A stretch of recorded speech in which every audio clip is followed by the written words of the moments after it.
locally. Yes. All right. Hello, YouTube. Oh, yeah, let me do that. Thank Hello, you for coming. YouTube.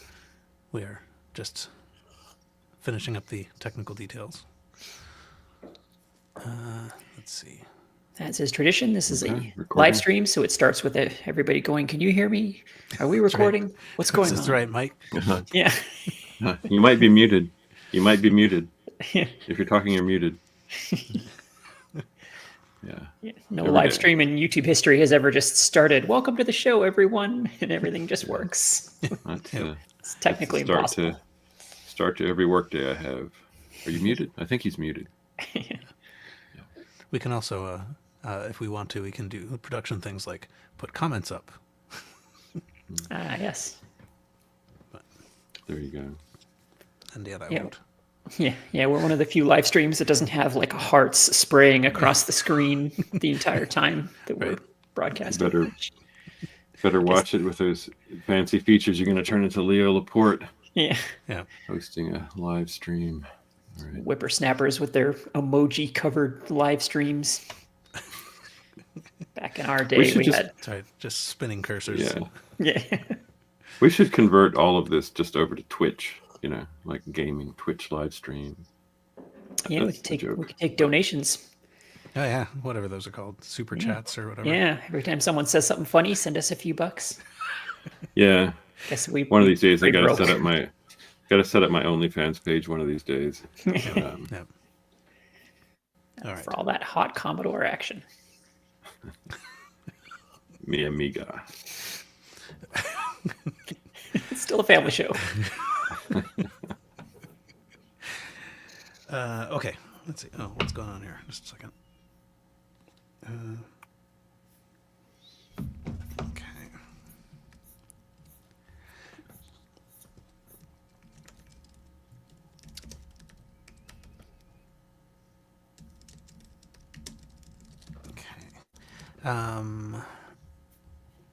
Are we ready? Maybe we can just go. Yep. Is everybody recording? I'm ready.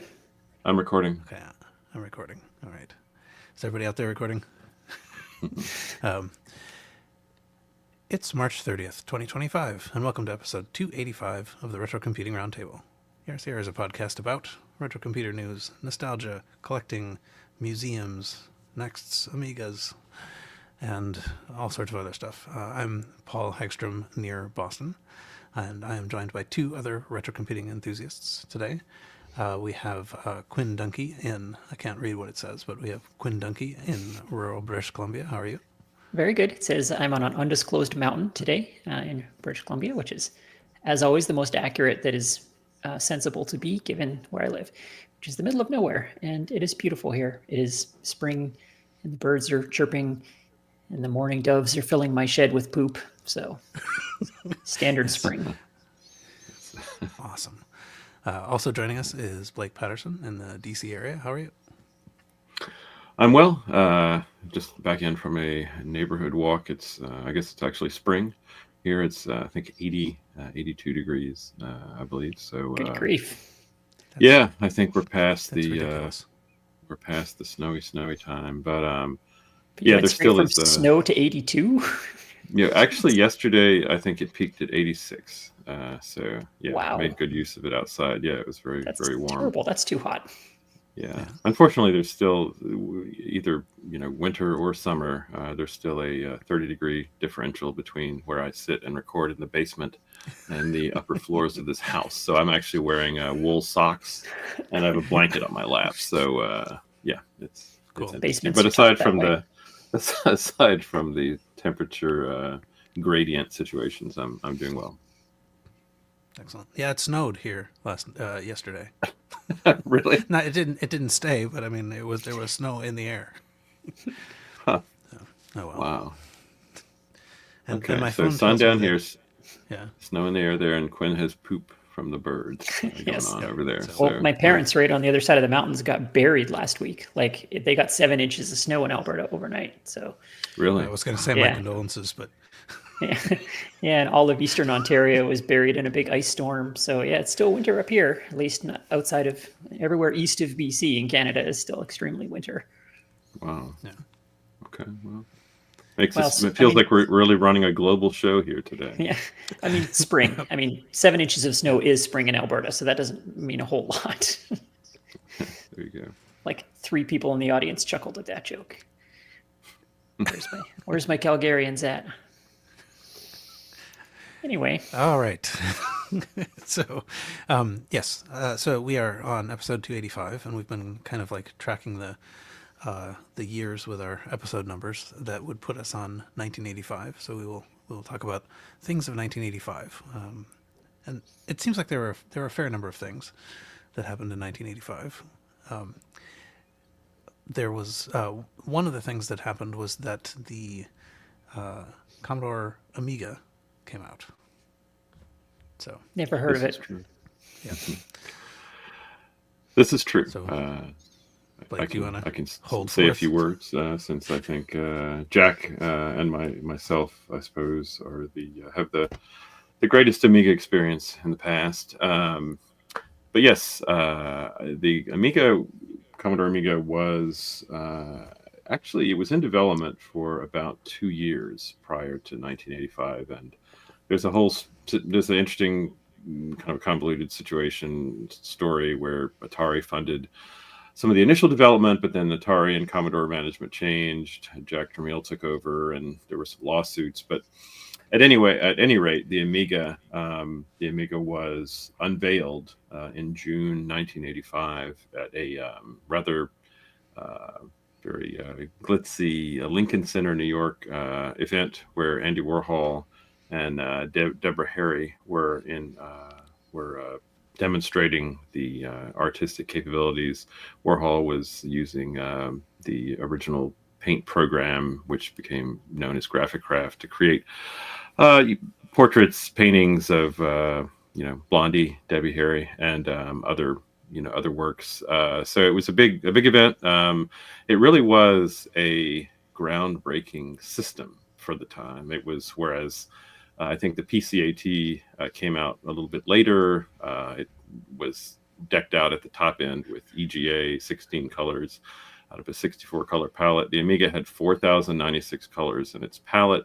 It could actually display basically all of them on screen for static images. It was quite a powerful system. 68,000 base like the Mac, but it had a whole. The CPU was flanked by various custom chips, which let it do a lot of things that were ahead of its time. It was quite a game machine, but also it was labeled as a game machine, and it really didn't get taken seriously for some of the operating system niceties and unique advanced features. It was Unix-like in a lot of ways, as far as the way command structures, command line was present. It had actual preemptive multitasking, which was quite a astonishing thing for a home computer, but no memory protection. So it was a little bit unstable here and there. But it was quite a machine, and it eventually Commodore acquired Amiga leading up to the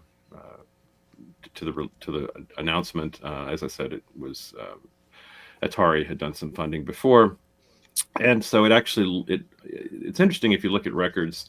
There are various indications over the summer of when the system became available. It seems it actually technically went on sale in certain. Theoretically at August of 1985, but apparently in the beginning of October 1985, only less than 100 of them had actually been manufactured, and they weren't really widespread. I purchased mine in the end of October 1985, so it is actually one of the very first Amigas that had sold, and I've done some heavy research, and I'm rather sure it was the first Amiga sold in the state of Virginia, for what that's worth. But anyway, so yeah, it has a long and storied history. I mean, we've talked about the Amiga a lot, and that was the Amiga 1000, the initial machine, and of course there were follow-ups, 1987, Amiga 500, 2000, and then it ranged on until Commodore eventually filed bankruptcy in 1994. But yeah, it was a groundbreaking system, and I'll mention, and I think we probably have some more to say about Atari, but but a chief competitor that Atari quickly pulled together, actually in 5 months of engineering, was the Atari ST. And the Amiga and the Atari ST are rather similar systems with a graphical user interface, high colors. The ST's capabilities as far as color, visuals, audio are a bit less bold than the Amiga, but it did beat the Amiga to market. That was the intention. That's kind of why some of the Atari's planned custom hardware was the Atari STs was taken off the map with off-the-shelf parts used in the name of expediency for getting it out the door first, and it did get out the door. I think the Atari actually went on sale in June of 1985, so quite about a few months prior to the actual availability of the Amiga, and it was rather more affordable than the Amiga. So it sold rather well at the time. But anyway, I wanted to mention the Atari as they're always grouped together, and I sort of went back and forth from one to the other over the years, way back in the late 80s and the early 90s. And I have both represented in the collection here. But yeah, but there was always, of course, a large rivalry between the ST people and the Amiga people, of which I was both. And back in my youth, I would jump from one side to the other. It was an interesting time on the BBSs and the news groups, the little battles there. But anyway, that was the 16-bit, the two big 16-bit systems that I think had a significant impact on the landscape, and I think what was to come. But and then I think we'll talk more. Atari had some other systems that were released that year as well. And but yeah, so that's kind of my nutshell for the Amiga. A big year for where home, I guess what you'd still call the home computer, really jumped up in capabilities as far as gaming and doing things, powerful things beyond that. So it was an interesting time. Yeah, I think. I mean, I like to poke fun at Amiga people because it's easy, but I mean, truth is I love the machine, and I think no rational person could dislike that machine. It's such a cool thing, and I have always thought of it as the peak of custom chips, right? Like there was this. It wasn't clear in the early days whether lots of commodity hardware was going to be better or lots of very special hardware was going to be better, and the Amiga was kind of the peak of the custom hardware branch of evolution, if you like, in computing. And it turned out lots of commodity hardware that just kept getting faster turned out to be easier and cheaper. But I think what I always loved about the Amiga is how well it leveraged all of its little tricks that it could do. A great example of that is the way it would do multitasking displays, where you could have different apps that ran on different vertical sections of the screen, and you could pull the like window bar or whatever you want to call it, the little wiper down. And so you could have different applications running full screen with completely different resolutions, different graphics modes, because it would switch between them on a scanline interrupt preemptively. And so you could, with no performance penalty, you could have multiple apps running in completely different video modes, something that really only the Amiga could do in that way. And certainly something that's never been done since. So it had a lot of very clever and elegant solutions to doing very modern things with hardware that really shouldn't have been able to do those things yet. So yeah, very, very interesting machine technically, for sure. Mm-hmm. Yeah, I do. I mean, I don't know if I'm in the minority opinion on this, but I feel like it was probably doomed to fail, even if Commodore hadn't bungled it. Like, it was kind of a dead-end architecture. I know that's not entirely a fair thing to say, but it didn't have the open runway in front of it for expansion that generic PC hardware did. It was going to be increasingly difficult to keep getting more out of it without just genericizing the hardware anyway, I think. But I'm not an expert on the platform, so I don't want to put too much weight behind that opinion. Yeah, I think released in 1985, and then I believe in 1992, I believe it was 92, 91 or 92, a next generation, a significantly next generation chipset called the AGA chipset came out, and that brought millions of color palette, more powerful blitter. It was an upgrade, but it wasn't a transformative thing, and of course it was well into the system's life. So as far as hardware on the board that came with the system, not talking about graphics cards that can be slotted into big box Amigas that would provide megapixel displays. That was all more desktop oriented. But as far as what came on the board and what I guess games and demos were made of, it was an advancement, but it wasn't huge. And when Commodore did fold, they were in the process of creating the actual what was the planned release of the new chipset, but what had been satisfied by a kind of a stopgap. They were working on the full next generation, which involved leaning heavily on HP technology, the HP PA-RISC processors, kind of as a graphics chip as a large, powerful coprocessor that was in development. But yeah, I mean, that was custom based on HP's custom RISC processor, where at the same time you saw just commodity PC hardware was just getting faster and cheaper. And there were so many parts makers, it's so many people were building their own PCs at this point, and they didn't have to be a super nerd to be doing it because parts were everywhere. So yeah, I agree. Even if that chipset had landed, I think by the time it really got momentum, you were looking at Pentium 2s, things like that, which just would have overpowered what was coming. So yeah, I don't disagree with you there. Well, and I think the interchangeability of the bits in the PC, right? So the fact that you could upgrade your CPU, you could go get an upgrade to an AT or a faster machine and just move your modem and your graphics card over. You didn't have to upgrade the entire architecture all at once, and you weren't beholden to Commodore waiting for them to upgrade everything all at once. Sort of the Amiga had this problem where all of these special chips all kind of had to advance together, and you were all waiting for Commodore to do it. Whereas the PC market, Sanyo came out with a new VGA card or whatever. You could just go get that one or whatever and keep your old CPU or whatever. I remember seeing friends, I had the one or the other of the early, Amigas, and it could do so much more, even when VGA had first appeared. An affordable system with VGA would be static pictures would look great, 256 colors, millions colors palette, but the Amiga with its custom chips could animate so much better. It was just, okay, this is so much better for gaming.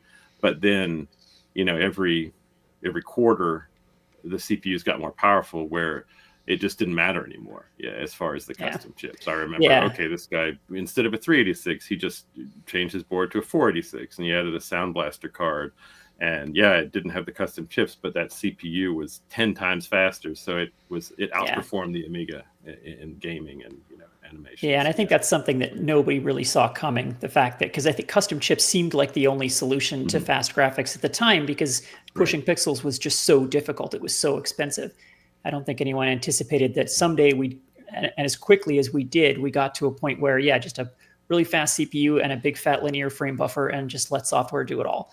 That was going to be practical as quickly as it was. And then 3D came along, and I think, the Amiga was so finely tuned to multi-layered 2D type of graphics that it kind of got left behind. But I don't think anybody necessarily saw that coming. It was just kind of luck that PCs were the right tool for that job when it came along. Sure. It's interesting to see baked into the hardware of the Amiga, and to a lesser degree because it's a more basic sort of generic, sounds insulting, but a little more of a simplistic system, the Atari ST. So much of what was baked in was, while they were trying to achieve these things graphically, was just to deal with using absolutely as little RAM as possible, because memory was so expensive. Like it was just so, it's hard for people, to convey to people how expensive it was back then. And entire architectures were based around, not, we're going to make this fit into 64K instead of 128K. But memory just got so cheap that it no longer mattered. And so that these older systems had in their genes all of these bizarre workarounds to save memory that really didn't even matter anymore. So that's another piece of it. So, commodity hardware. Paul, did you have any Amiga experience? I did not. No, not really. I mean, I got one like maybe 10 years ago or something like that. I think it was a 500. And I put in a GoTech thing. I plugged it into a monitor. I launched Pipe Dream and played it for 10 minutes, and that was basically all that I have done. So I kind of want to at some point, but I do too. I fired up UAE a couple times, the emulator, and played with it a bit. And but I'm still waiting for someone to write a book that's like the idiot beginner's guide to the Amiga that would help someone get started with it, because it's a complicated machine and it's not necessarily easy to just learn to just play with it and see what it can do. Yeah, that was it's interesting. The emulators I'm sorry. That was my impression too. That like it started up and like I barely knew what I could do. I mean, like it was basically like I would just hope that the game would just boot itself, because I like when confronted with the desktop thing, I just didn't know what was happening.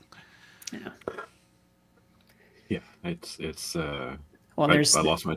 There's a lot to it, just to boot it. Like there's the ins and outs of the Kickstart ROMs and knowing like which floppy will boot which machine, and then there's just a lot to it. And it's one of those machines where if you didn't grow up with it and thus acquired that tribal knowledge as it was going along, then it's difficult to now go back and acquire that knowledge. I mean, same as any machine really. The Apple II, faced with an Apple II prompt, someone who never had an Apple II back in the day is going to be like, "What the heck?" Well, that's true.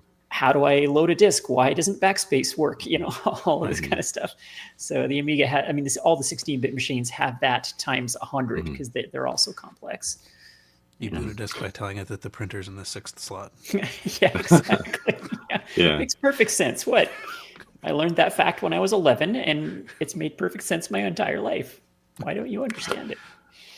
I think it's FSUAE that you mentioned, the emulator. It's quite capable. It's come quite a ways, since following these emulators over the past 20 years. But it's astonishing. It's not perfect now. It is such a difficult machine to emulate. The number of things, as Quinn mentioned earlier, the custom hardware.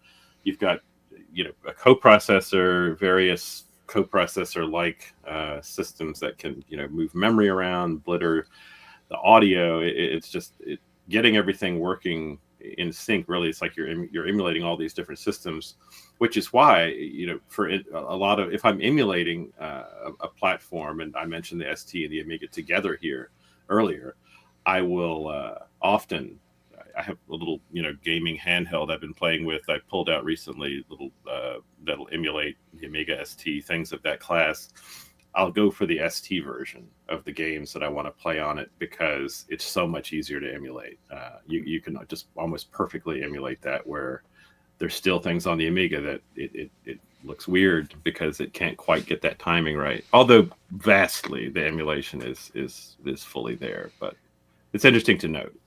We should probably mention, if anyone isn't familiar, the Amiga emulation landscape is notably different than other platforms, right? Correct me if I'm wrong here, but FSUAE is specifically the Amiga emulator because this group of people bought all the rights to the ROM and the OS. Is that correct? And so this is the only legal way to emulate the Amiga, because someone does own this stuff now, even though Commodore is long gone. Is that true?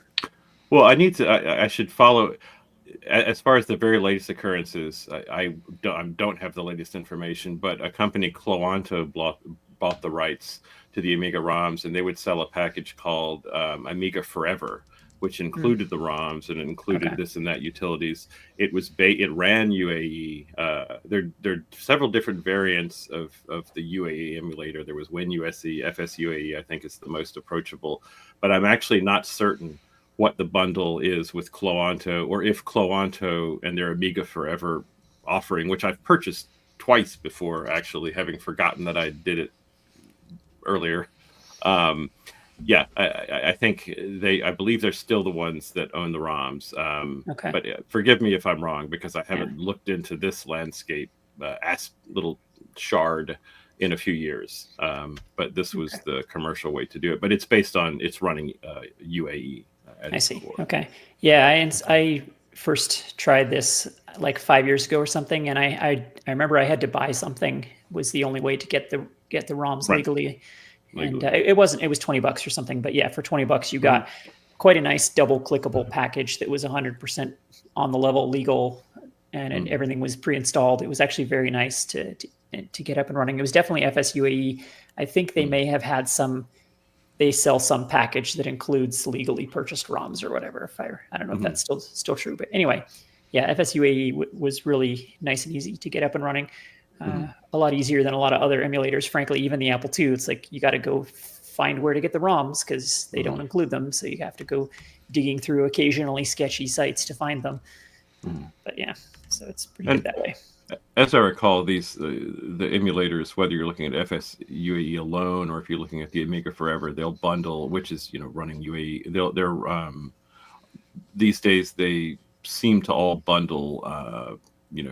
There are different versions of icons that look appropriate for whatever different resolution you decide you want to run. If you want to just game, you're going to run at a lower resolution. If you want to run at the full resolution of your modern system, you can basically do that emulating a add-in video card, and they have icon sets that are appropriate for that. So it takes away all of the incredible amount of customization you'd have to do to make such a system look and act like you'd want. So yeah, it's I remember I think I paid $40 twice for it, but it was just such a no-brainer as far as time you're saving.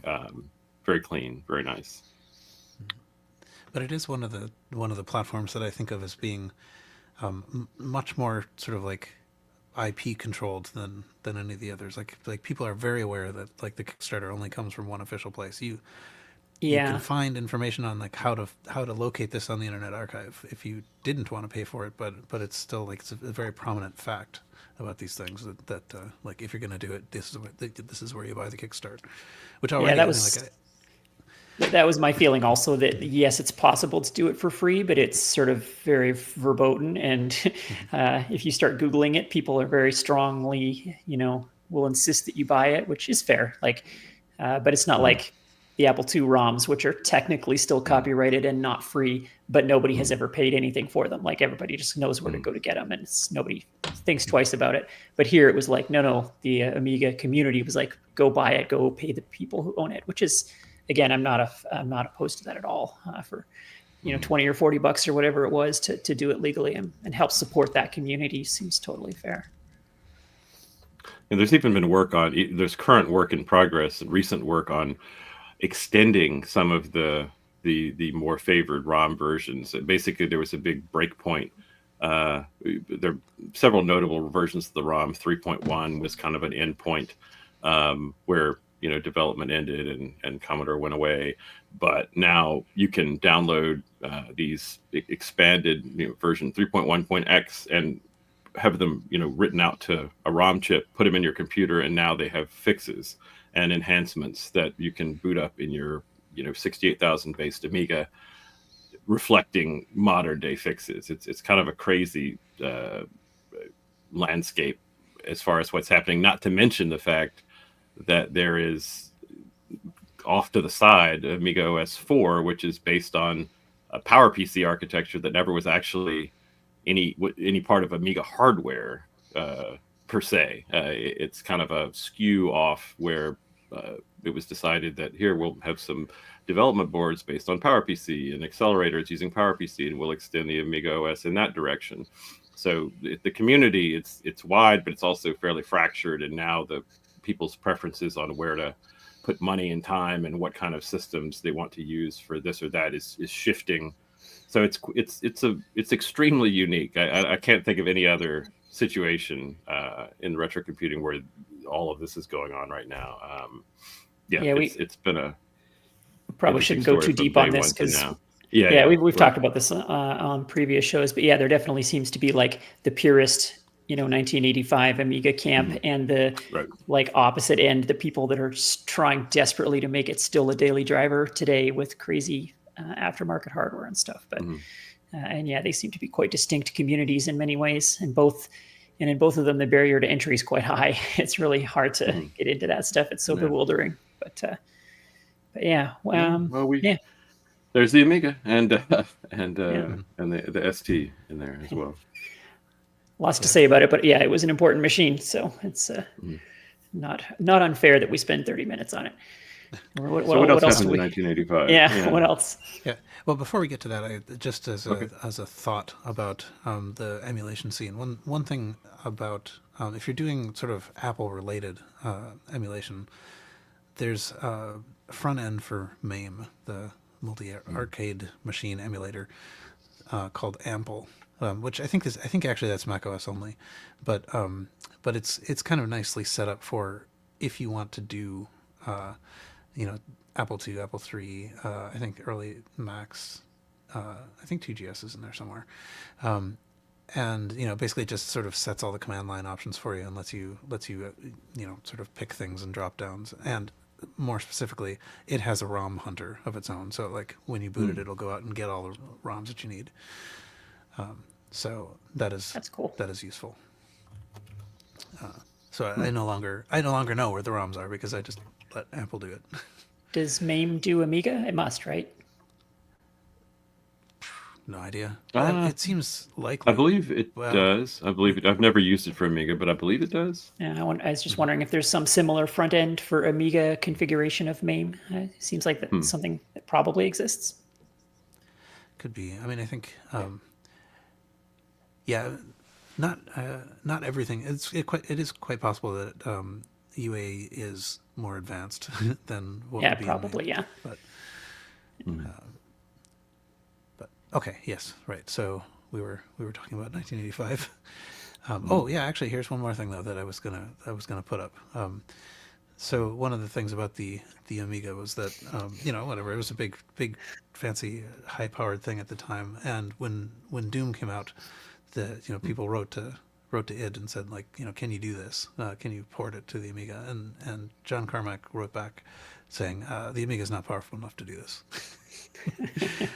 which was a controversial new Usenet post if ever there was one. Yeah, it's interesting that it could have been almost right. I mean, like, people have managed to hack together Doom ports. But it is, the hardware is not designed to do that. Yeah. So I mean, what he said, there was like having to convert to bit planes would kill it even on the fastest Amiga hardware. Yeah, it's like all controversial statements. It's sort of true, but not necessarily true. Like, people have since made versions of at least Wolfenstein. Has there been a Doom on Amiga? Yes, there are ports. There are various ports of Doom on the Amiga, and I was going to say, just curious to see how it ran. I have my Amiga 2000, which was 1987 release, 68000 as well. I happen to have a 68020 accelerator in it, running at twice the clock, 14 megahertz. So still pretty modest, but I ran it. I have a video I posted somewhere on YouTube, but I think with several optimizations, not a postage stamp, but not full screen. Viewing area on that system with some 32-bit RAM, I was getting about 3 to 4 frames per second on that. So yeah, that was nice. Not playable. I mean, it was fun to look at, but yeah, no, it's. I think I've seen videos of it running on a 68060 machine, latest generation, and I think it plays well enough. But yeah, it's he's not far from right there, I think. Yeah, it goes back to There's what we were saying, like the bit planes. I mean, it's like 4 memory writes for a pixel on the Amiga compared to like 1 on 13H and VGA. So it yeah, just it's a different approach to graphics that the mhm, Amiga is just not set up for. And yeah. Yeah, with the planar, I mean, with the planar arrangement, it made perfect sense for side-scrolling games yeah, where, I mean, exactly. you're Yeah, you're only moving the play fields that you need, and then so you get amazing performance. But right when you need that one dot yeah. to be addressable, that's what the chunky versus planar. Yeah, the VGA cards had the 13H mode chunky, so worked out. But yeah, he's not that. He seems pretty accurate in his comment there. Okay, let's see. Yeah, so other things that happened in 1985. I'm pretty sure. Actually, since I don't know why I don't have this up here, but since we're talking about Doom, Next also, like, Steve Jobs left Apple and Next was founded also in 1985. So, and part of why that's relevant is that that's where Doom was, like, Doom was written on an Next cube. So I don't know if I have that much to say. I feel like we talk about Next relatively frequently, actually. Yeah. Yeah, I think we do. I do things like hold up my sound box. Mhm. Yeah. Next has its and share get of press sticky on this feet channel. stuff all over me. Is your soundbox gooey on the bottom? I put tape all over it, and apparently I missed Okay. a spot because now I've got it all over my hand. Yeah, that was what I was wondering. Yeah, I went to pick up my. I had to rearrange this room. I went to pick up the sound box, which was sitting on a CD-ROM drive, and the CD-ROM drive came with it, having melted. Yeah. The feet having melted to the CD-ROM drive. So Yeah. lots of melting plastic not in this cool. room right now. You can almost hear it. Right. Yeah, Next is such a Everything's funny. settling. Yeah, everything's getting slightly lower. It's a little bit lower down on the desk. Yeah. No, Next is such a funny company. I mean, including on our show, it punches so above its weight on like press and impact on industry. Like, I mean, they made a couple of computers for a few years that a couple of weird academics with a lot of money bought, and that's all they really were. And yet, Oh, yeah. the World Wide And yet Web was we written still on have one, NS and classes. yeah, and we still have NS classes in Mac OS. The World Wide Web was built on one. The Doom was written on one. Like it's crazy what an impact that machine had. Mac OS is still fundamentally next step underneath. So yeah, it's wild that that weird little machine has affected so much. Comparing it to systems of the day, workstations of the day, like Sun, some of the HPs. I mean, the Next Cubes, it was around $10,000 up in that area. For the money, the performance was very low. The operating system was ingenious in how easy it made Unix. Because instead of you just had your icon and all the files were stored inside. It wasn't your typical compile this and you need to the libraries will connect. But yeah, the operating system itself was brilliant as far as I assess it. But yeah, the system of just 68, 680, 40 base, 680, 30 based, it was just pretty weak compared to the other workstations.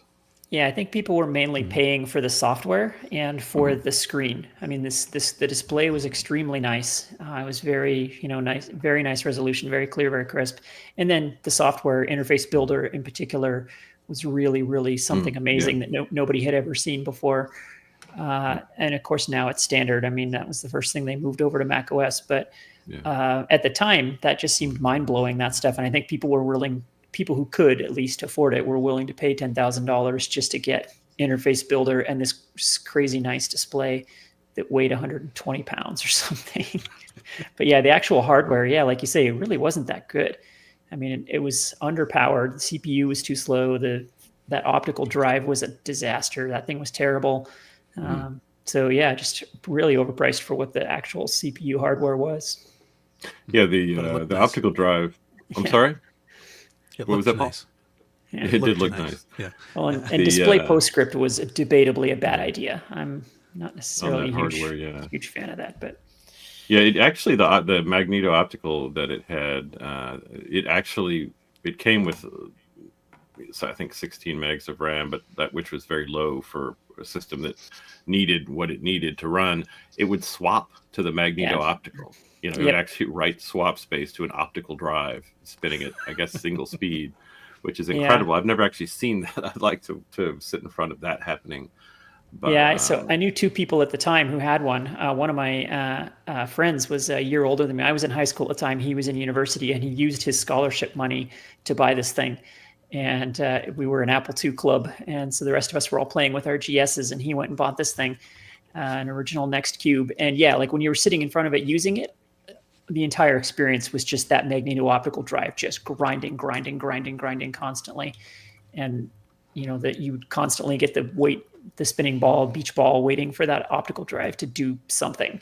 So that was the entire experience of the machine, was grind constantly.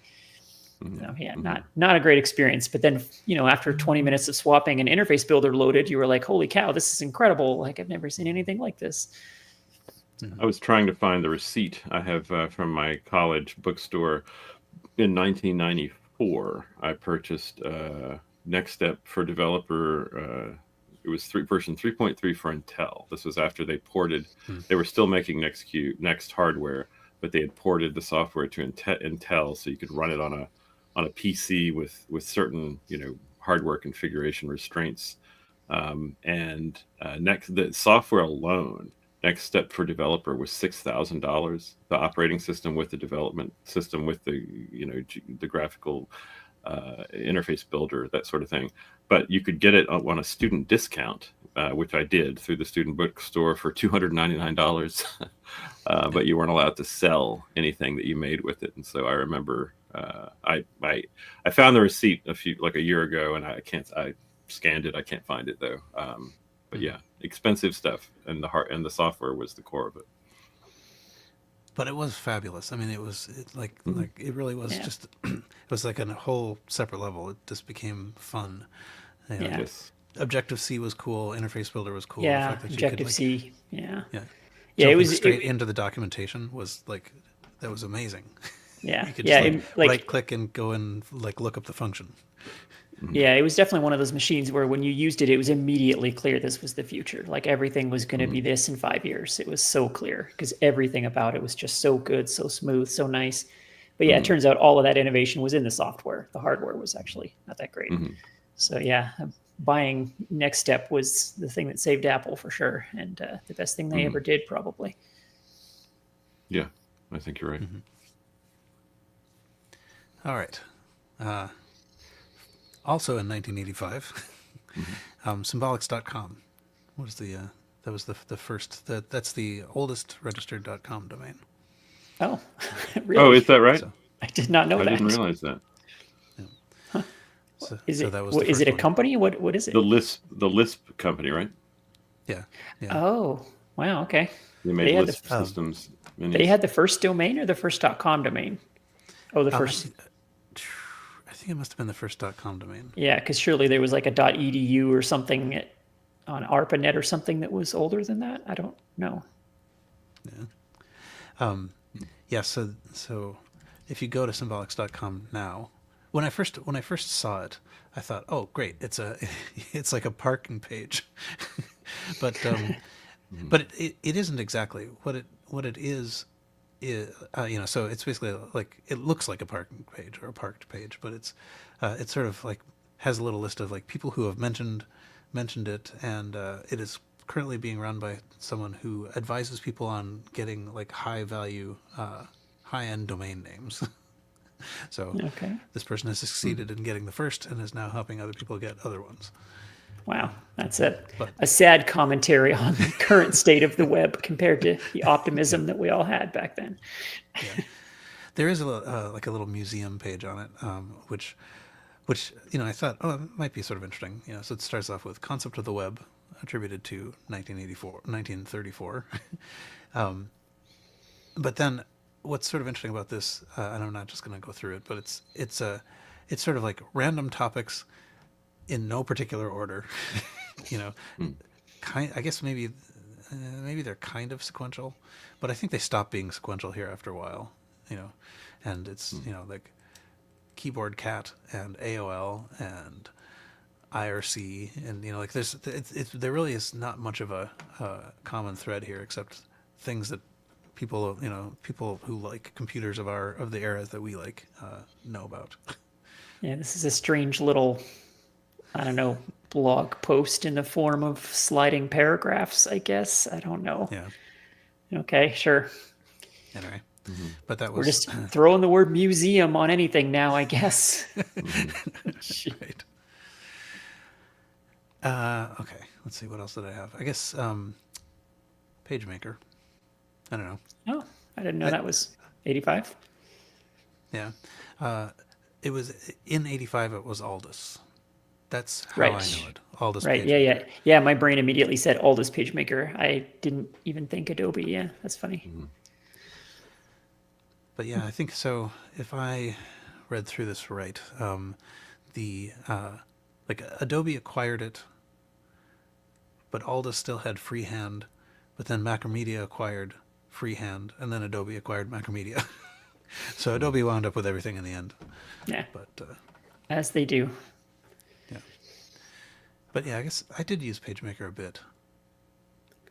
I mean, it was a huge deal. I remember, like in the early 90s, knowing PageMaker was a requirement for like receptionist jobs and a lot of clerk and kind of clerical type work. You had to know PageMaker. That was a big deal. July 1985. Is it first for the Mac?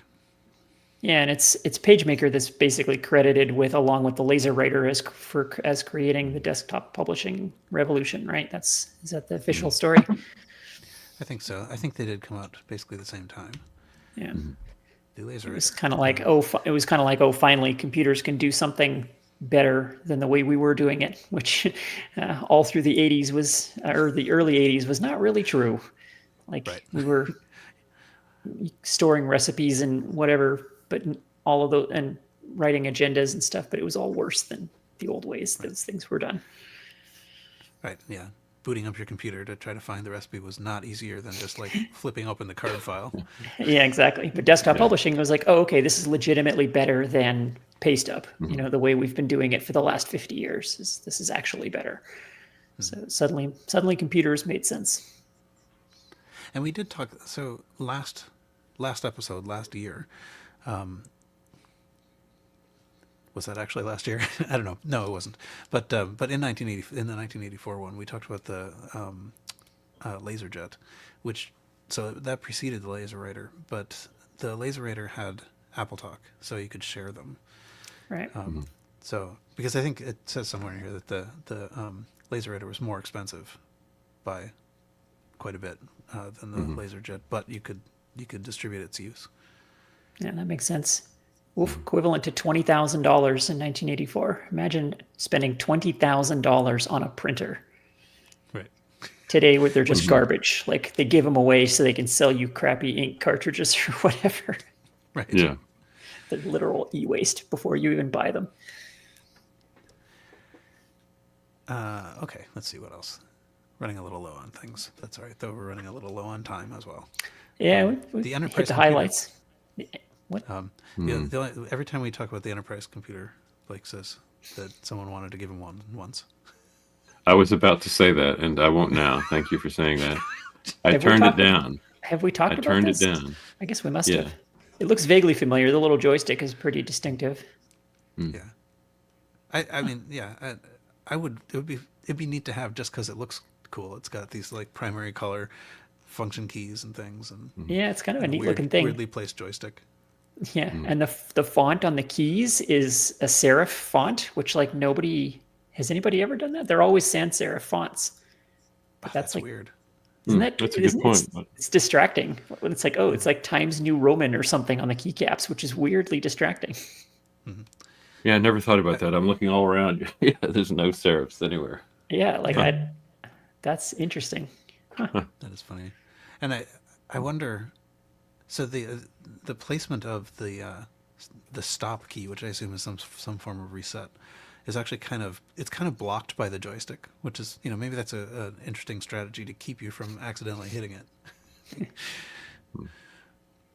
And it's bright red. Yeah, it would be interesting. be interesting. I don't know much at all about this machine, but Is it it a, is has it a always been a little Z80 bit or something? intriguing. Oh yeah, Z80. Yeah, all the weird stuff no one's heard of is a Z80. It is. I've seen it discussed, and there was a blog post, and there were some threads about this. I didn't, I've never had one, and but I think I bumped into it from a story about the 6809 being, arguably the most powerful 8-bit CPU that was floating around back then. And someone pointed out that the Enterprise 128 may arguably be the most powerful 8-bit home computer, not because of its CPU, but when you look at some of the, it wasn't, Amiga level, but it had some capabilities and, custom ASICs that allowed it to do things that one might consider to be more capable than any other, 8-bit system at the time. So, 4 megabytes of RAM possible. Yeah, that's. Who made this thing? Was this just like a fly-by-night company, or was this made by Acorn or someone? Intelligent software. Intelligent software. Okay, so this is maybe their only product that they ever made. British company. Huh. I've never seen anything other than the Enterprise 64 and 128 that has been mentioned, in association with them. So maybe that was it. I'm sure we've talked about it before and had the same conversation before, but once again, I feel like I've never heard of this thing. Yeah, it's sort of it's low level on my radar. If I see one easily acquirable, I'd get it, I think. But right behind the Sam Coupe. Right. Oh yeah, the Sam Coupe is like much higher priority. just because it's like whatever, the Bigfoot or Yeti or something. Exactly. Another thing that was attributed to 1985 was Super Mario Brothers, and so I feel like I may be like one of the only people in the world that like really never played this. Like, this is not. I know it is huge, but I don't know much about it. So I don't know. I'm out of what I need to say about this, but maybe others have other things to. I guess that was the first. I mean, the first Mario outing was Donkey Kong, but I guess this was the first. Well, and there was a Mario Brothers game on computers. So like there's an Apple II Mario Brothers game, but it wasn't a side-scrolling platformer. It was like a 2-player game where you're just trying to like bump each other into the enemies and stuff. Yeah, this game here on the stream here. So this game was quite popular on a lot of computers. I think what made Super Mario Super was that was when they made it into a side-scrolling platformer. Before that, it was a single-screen 2-player competitive game. So it was a very different game. Yeah. I misspoke. You're right. I was conflating Super Mario Brothers with Mario Brothers. I apologize. That's a terrible mistake to make when you look at the history of Super Mario and But I wonder, you are correct that it came out after Donkey Kong, which was of course the first actual appearance of Mario. Or what did they call him at the time? Plumber Man or something? He wasn't called Mario yet. He had some very literal name before that. But I don't know. Jumpman. Oh yeah, that's right, Jumpman. Yeah, I think that's right. Yeah. But I don't know if Mario Brothers is the first time that he got the name Mario, the computer game Mario Brothers. Maybe, I don't know. I would guess it is. I feel like that has to be the first game after Donkey Kong. Yeah, I'm not aware of anything between those two. Yeah, I'll mention, since we're talking about a Nintendo character and Nintendo, in 1985, both the NES, Nintendo Entertainment System, and the SMS, the Sega Master System, dropped in 1985. That's when they launched. So that's kind of that's a pretty big deal, because that's kind of the rebirth of console gaming, right after the Atari 2600 killed it for 10 years, or several years anyway, not 10, but for a number of years there, everyone thought console gaming was dead, that it was a fad because of the big crash of 83 or whatever that was. And Nintendo came along and said, nope, these are still going to be a thing. Yeah, and Zelda, sprang from that, and and these were the predecessors of the, of course, the SNES and the PC or the Genesis and Mega Drive, aka Mega Drive in Europe. So those were huge consoles as well in the next generation. And of course, Nintendo's key innovation there was the Nintendo seal of approval. They literally approved every game that was released for the system, which kept quality high, which was what had killed the Atari 2600.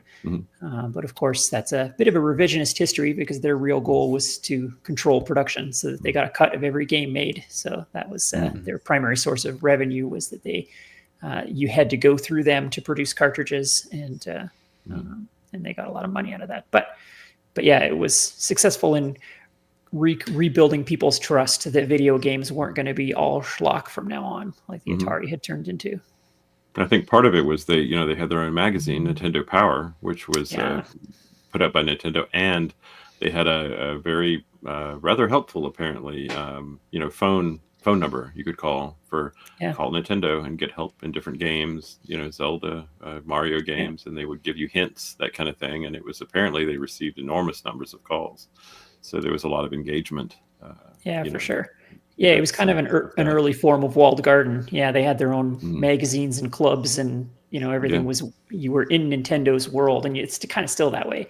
And Nintendo is still kind of its own little walled garden, but yeah, it was. They did it right. It was immensely effective. Yeah, I can't argue with the results. Yes. I did not know. I mean, or at least I forgot that that Donkey Kong was just sort of it was supposed to be Popeye, but then they couldn't get the rights. Oh yeah, that's right. I had heard that. Yeah. So I'll say the only better, I think. Yeah. The only regret. It's funny.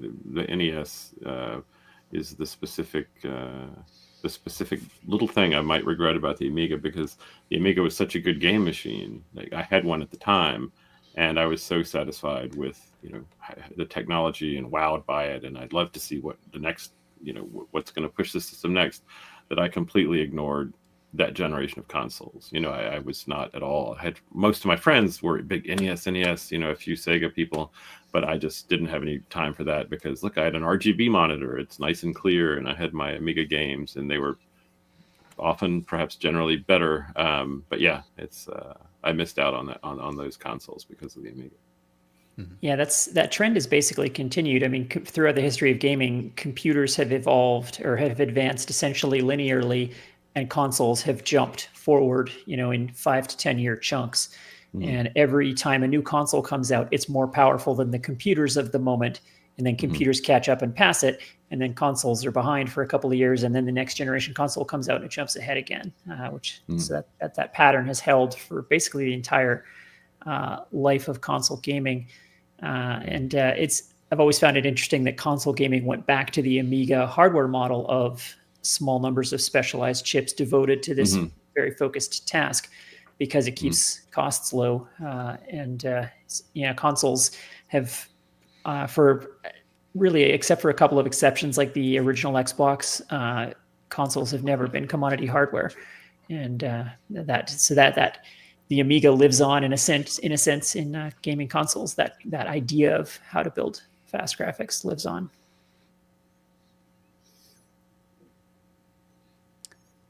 All right, let's see. Another thing from 1985, Windows 1.0. Oh, wow.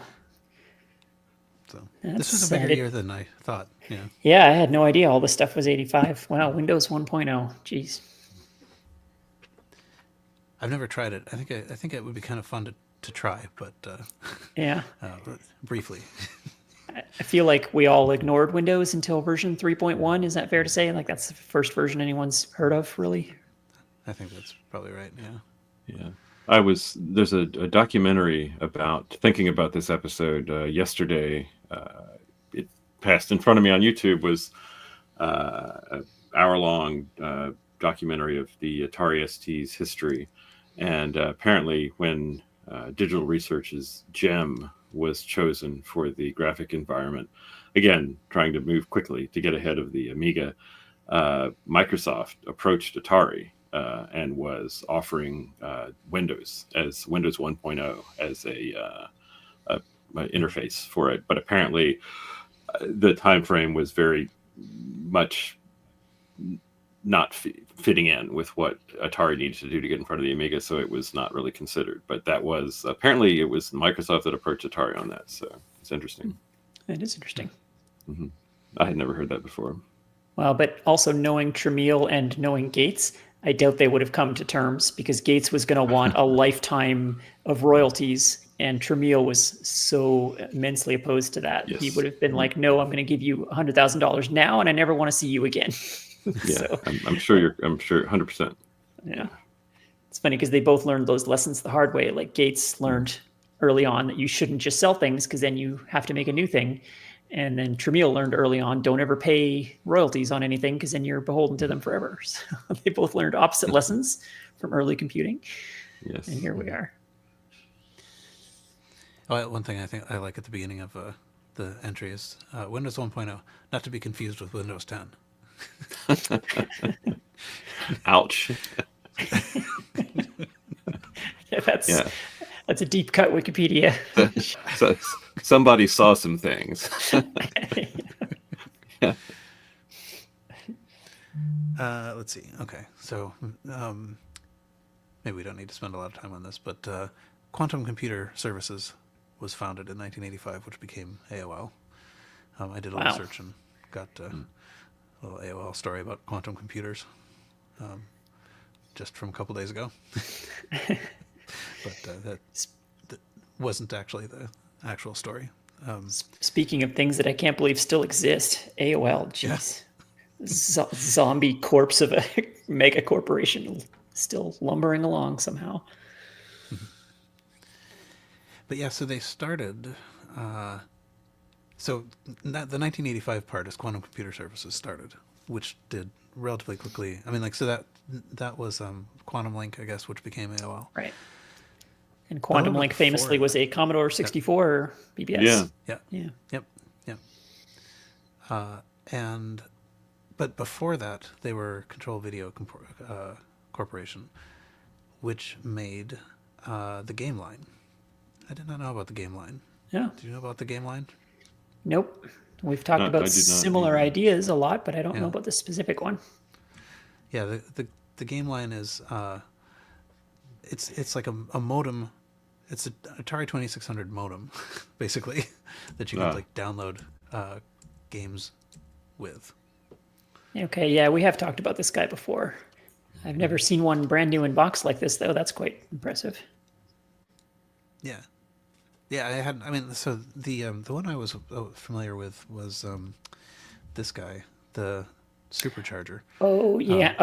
This might be the one we talked about. Yeah. Okay. So that one's for like loading stuff off cassettes. Okay. Yeah. Well, this idea of transmitting games over cable or radio or TV or whatever was tried so many times. Like everybody was convinced that was going to be a huge thing, and I guess eventually it became a thing, but it was 30 or 40 years ahead of its time at this point. Yeah. Well, I mean, it's sort of it's approximating what a disc would do, I suppose, for a console, right? But, yeah, or I mean, approximating modern streaming gaming, which did finally achieve the dream of making everyone subscribe to everything, and in return getting continuous updates of games. But never actually owning it. Yeah, exactly. Yeah, but yeah, a little ahead of its time. Anyway, I thought that was mildly interesting just as a discovery, because I didn't really know that this thing was a thing. But that's what they did before they started Quantum Link. So, all right, I think maybe that's good enough for 1985. And actually, I'll say you say Quen AOL still existing. Are you saying AOL still exists? It seems to. Really? I mean, Paul was just on AOL.com. It appears to still exist. Oh, I thought, okay. I was assuming that was I don't know what I thought that was, but I didn't think it was AOL. Okay. It's, And I I guess you mean, can even Wow. have email. Like, I wonder if it, it probably does it still have have an anything AOL to do address. with AOL still, I guess, or I I guess mean, I think it's just the zombie husk of a news aggregator at this yeah, point, like MSN.com or whatever, one of right. those kind of sites where they're It's like just a scraping garbage off the internet and putting it in one place and then covering it in ads. I think some might have described the earlier AOL that way as well, but Yeah. I mean, at least the early AOL was offering something you couldn't get any other way. Like it was offering a pleasant graphical experience, in a world that couldn't provide that any other way at the time. So, I mean, it was offering something. As cynical as their business model was, they were at least offering a unique service for the money. But yeah, then I guess it could have been your ISP. It also dial-up was part of that. So if you didn't have your own ISP, you yeah. could Well, and go I mean, on through them. when AOL started, there was no web. So, I mean, the alternative was BBSs or things like CompuServe, which were a much more primitive experience than AOL was. AOL had fancy graphics and voice, telling you have mail and all that fun stuff, and games and stuff. And again, exposed people who weren't on BBSs to a lot of that stuff. They had door games and stuff, which BBS people were used to, but they mainstreamed a lot of those ideas. So, yeah, I mean, credit where it's due. They did a lot of interesting, good things, I think, early on. But yeah, these days, who knows? I mean, they became AOL Time Warner, and then Time Warner became Spectrum, and I think they sold off AOL to something else. And I don't know. Who knows? All right. I think we have made it through 1985, and now we can talk. We can turn to items of interest and news. And Blake, you have the first of these. Okay, there is an article, a blog post that was published in January of this year entitled "The First Perfect Computer."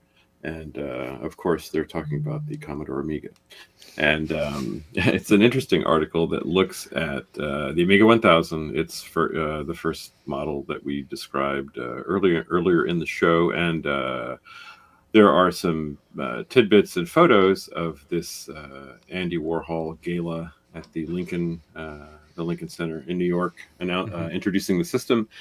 And the author Celso Martino is an Amiga fan, was always interested in the history of the system, viewing it as one of the more significant systems in computing history, one of the, certainly of the 16-bit era.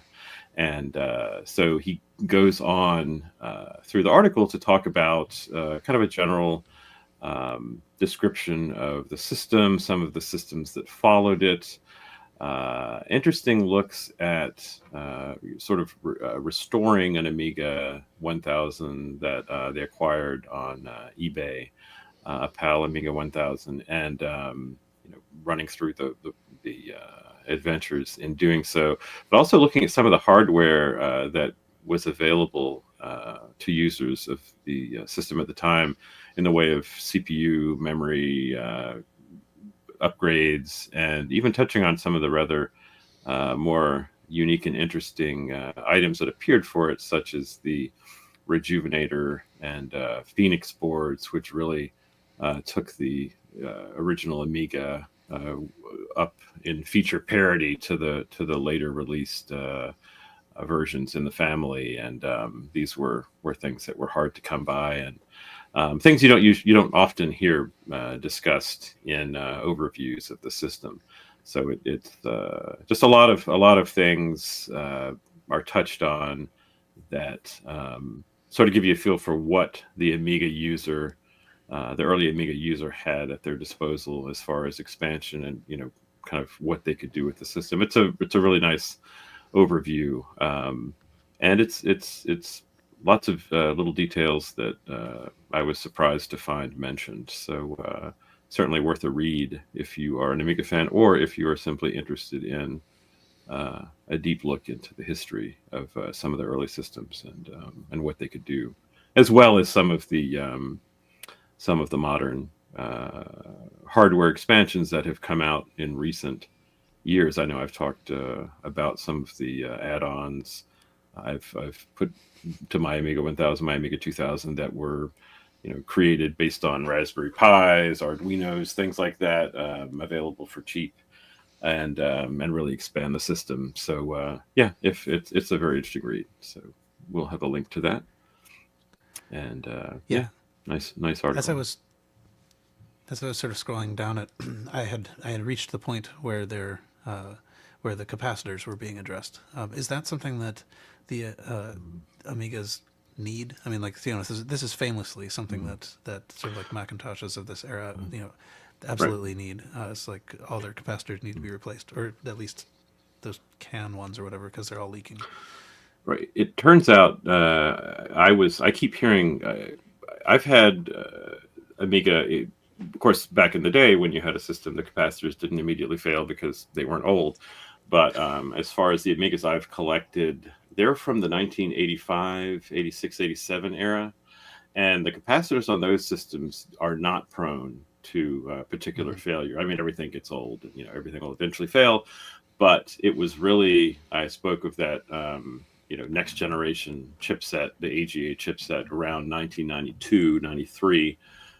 Those systems used the more recent different types of capacitors that were in that shipping time period where they just would fail. So when I see someone selling, if I'm looking for something online for the Amiga, I'll see a number of refurbished Amiga 1200s, Amiga 4000s, Amiga 600s, and half of them might be completely recapped or recapping service. So I think for the probably, I would say maybe the bulk of the systems out there that people are using do suffer these later Amigas from that problem. I think there are probably less Amiga 500 and 2000 users or 1000 users certainly that didn't have the problem. So it affects the later systems. I know the Mac had some of the Macs had terrible trouble with that, but not the early Macs. Right. Yeah. No, I think that is true. Like the SE30 time frame, which I guess must have been, I don't know what, 1989, something like that. Like just getting into the 90s. It's always good to replace those capacitors because if they haven't failed yet, they're going to, and then they will eat away at the board. Yeah, I think 88, 89 is when the infamous capacitor plague starts, because that's when they switched to this other production process in Taiwan that was flawed and was creating this, and like that's why everything built in that era all has this problem. Yeah, interestingly, most of the capacitors are. There's a lot of opinions on how to go with that, but I'll say most of the systems that I have, the bulk of them are from 87 and earlier, and I've never really had a real wave of capacitor problems that I've had to deal with, and it is because of the time frame, when the systems were made that I mainly have. So Yeah, that the lore now is that all electrolytic capacitors fail, and that's not the case. It's actually specifically a run of them that was made during a certain decade that fail because they were made incorrectly. And it's unfortunate that information has been lost. But I mean, you can find tube radios from the 20s, that still have perfectly good electrolytic capacitors in them. It's just specifically this one manufacturing run that was done. But because we're all of a certain age where all of our favorite electronics were made in this 10-year period, people have this impression that electrolytics all fail by law. But that's not it's not the case. And it shouldn't be the case going forward. Presumably modern electrolytics are not going to fail the same way either. So when the kids are, collecting retro iPhones or whatever they're going to do, they won't have to recap them. Okay, I did not actually realize that the older ones, the ones outside of this span of problematic runs were indeed that robust. I had no idea that some of the 1920s capacitors were still viable. Some of them will dry out occasionally, and they'll stop working because the electrolytic solution in them has dried out, and they just won't work properly anymore. But they don't explode and melt down and dissolve the board the way that the capacitor plague ones do. If you Google capacitor plague, I think Wikipedia actually has quite a good page on it. They have the whole history of it, like what the exact flaw in the process was and why it happened and what they did to correct it and so on. But It's just nobody noticed this was a problem until literally billions and billions of these capacitors had been produced and shipped into everything. So yeah, it's quite a story. That's pretty rough. Yeah, I think I have this belief that like even the next station I think was probably old enough, or like late enough. I mean, new enough, I guess is what I mean. That it falls into this, even if the next cube doesn't. I think the next station may need attention. Definitely the Apple IIe card does. All right. And there are other types of, we should say, capacitor failures as well. There's the kind that are in power supplies that have a tendency to explode and stink really bad. I forget what those are called, but so there is. Yeah. It's not just electrolytics that are in question, but when people talk about recapping things, it's generally the electrolytics that they're talking about. RIFA, right? RIFA, that's cap? it. Yeah, the RIFA. Those caps. They also do fail and go boom and smell. Apparently, and smell real bad. Yeah, I've never had the pleasure, but I understand it's a well-known smell. Once you've smelled it, you. Yeah, and I think those were only used in power supplies, but don't quote me on that. And my impression is, at least for, the things that I would be likely to be using that would have a RIFA that would explode, is that it's mostly sort of like power line conditioning or something like that. So it's not like the thing's going to still run while stinking. Yeah, exactly. And it's not going to destroy the circuit board underneath it when it goes the way that the electrolytics do. Yeah. Though I think that when they go, they can go forcefully. I mean, so they might, like with shrapnel, take something out. Yeah, that could be. Yeah, there might be some splash damage. Yeah, or like whatever bridging things that shouldn't be bridged. Yeah. First 3 rows will get stinky. Is this a Gallagher reference? That's not a good joke. Not worth explaining. Okay. If you ever go to water park shows, to see the whales or whatever, they always say first 3 rows will get wet. I see. That was the joke. Yes, and I was speaking of like smashing watermelons with sledgehammers, so probably okay. very similar.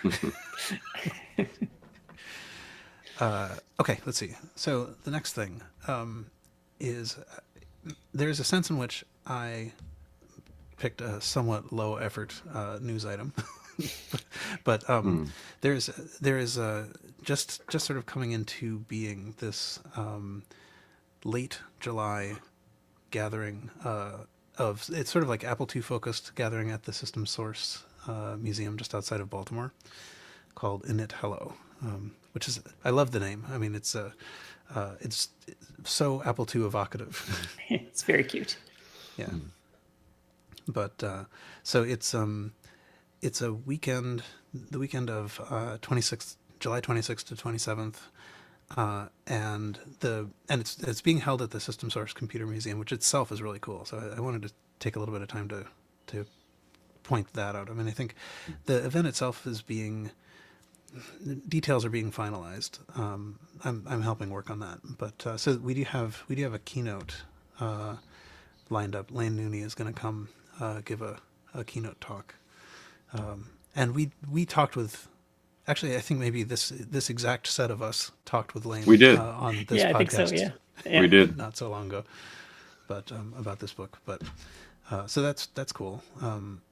I think it's largely going to be kind of like workshops and touring the museum and showing people projects and stuff. It's not gonna. I don't think there's going to be a lot of sort of talks being given. But anyway, I'm really looking forward to this, and it's actually so. It has an interesting sort of place in the summer of 2025 because it turns out that basically just as this was being announced, the Kansas Fest went online. So there isn't actually a Kansas Fest 2025 meeting, but this is like an in-person one meeting. Yeah, right. Okay, yeah, so they're doing a virtual one. Okay. But Init Hello is an actual physical gathering, like the week after the Kansas Fest online. So, and the name for non-Apple II people is the DOS 3.3 command used to format a new disk and install a startup program on it. So it's a new conference. So the name invokes newness, I guess. Yeah. Yeah, I think it's going to be really cool. But so, and I was not aware. I don't know why I was not aware of the computer museum at System Source. But and Blake, you're actually relatively close to this, I think. Yes, and, I was going to say it's perhaps more shameful that I myself had been unaware of the computer museum at System Source. I am very pleased that the Init Hello happens to be effectively in my own backyard, as Yeah. as related to where others may be coming from. But I'd never heard of this before, and I've been to Baltimore plenty of times. Yeah, they've got. Oh, go ahead. Oh, and Lane Nooney is such a great speaker, so that should be a really good time as well. Lane, of course, wrote the book, The Apple II Age, that we talked about in a previous episode of the show. Wonderful read, just to talk about how home computing, just to talk about how home computing in general influenced the way people use computers, the way that people discovered what computers were good for. And they go through, here's the major categories of home computer software, particularly on the Apple II, since it was in the most homes at the time, and how those particular packages really created what we know of as home computing today. Yeah, it's a great read. Yeah, it's kind of a look at the effect on society, like the big societal shift that kind of happened then, where suddenly there were new industries. Selling software in stores. What is this? Computer furniture. It's kind of the software version of the that same conversation many years ago. Em and I spoke to Lane on the Open Apple podcast, and at that time the conversation was very much about the physical side of it. That we literally talked about computer furniture for like an hour because it was so interesting. Like the printer stands, were invented, and there was this whole period where we were figuring out what room does the computer go in. Is it a kitchen appliance? Is it a bedroom appliance? Does it go next to the television? Like nobody knew. And whole new genres of furniture had to be created and rooms added to houses to accommodate these things, and just the effect on domestic life that the computer had. So that was a great conversation too. And that's, so this is sort of the software version of that conversation, I'd say. Yeah. Yeah. And I think I'm quite looking forward to that talk for sure. Yes, I'm very anxious to. I'm looking very forward to attending, certainly.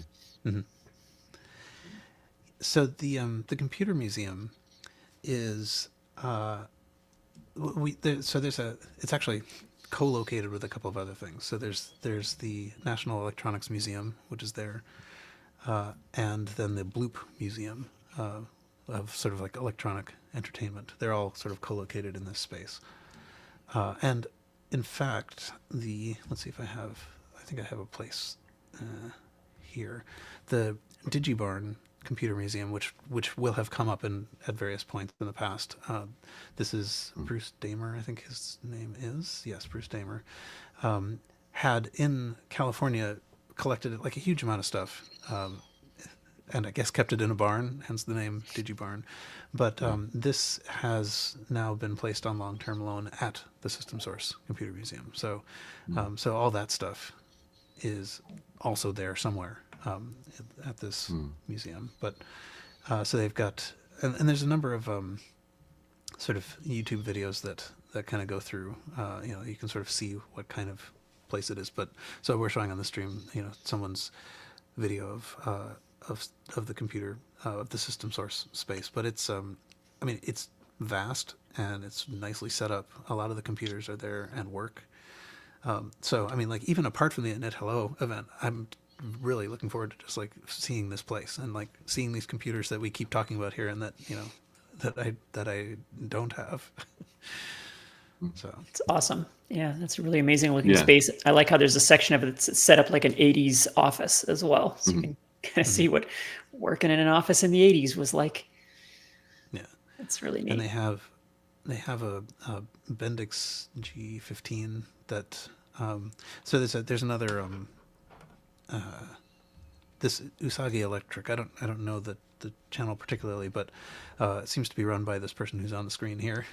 Yeah, he's great. So he does restorations of like mini computers and mainframes and stuff. And yeah, his channel is great. So System Source, I think, has 2 Bendix G15s and sent Usagi Electric one of them to restore.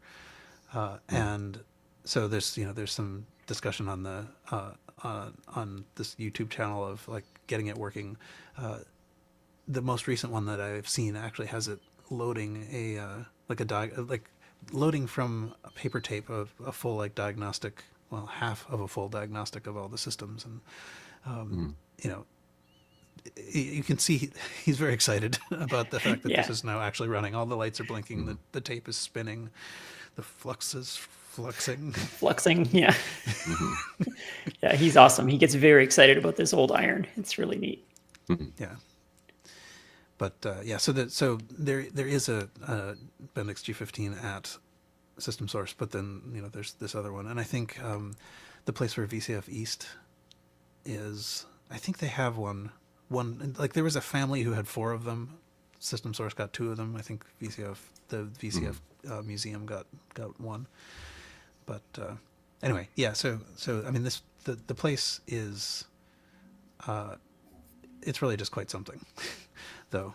So I mean, just independently of that, it'll be fun to kind of look around and see all this stuff, and maybe even go back and visit it sometime when it allows not happening. Yeah, it looks like an amazing space. See what we're seeing on the feed. It is expansive, and I'll say for decades past, it's been quite some time that I first encountered the DigiBarn collection, but that was kind of a go-to when I'd run across a system and I hadn't heard of, and I'd go look for more information. I'd always jump over and look to see if it was part of the DigiBarn, and to get photographs of that in place in that strange, barn garage type thing. Yeah, I did not realize before this news that collection had ended up here. So. Yep. No, me neither. I mean, this is a fantastic venue for this event. I mean, So, but yeah, so the event. Let's maybe go back and say that if as we're recording, it's not quite. There's there's still some organizational work to be done, but I think probably registration will likely open beginning of May, something like that, and there's work being done on like setting aside hotel blocks for people.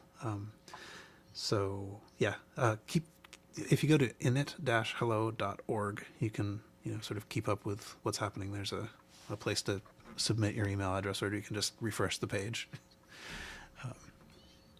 And there's also a Discord, is that right? There is a Discord, yes. That actually, yes, thank you. We should probably also say that.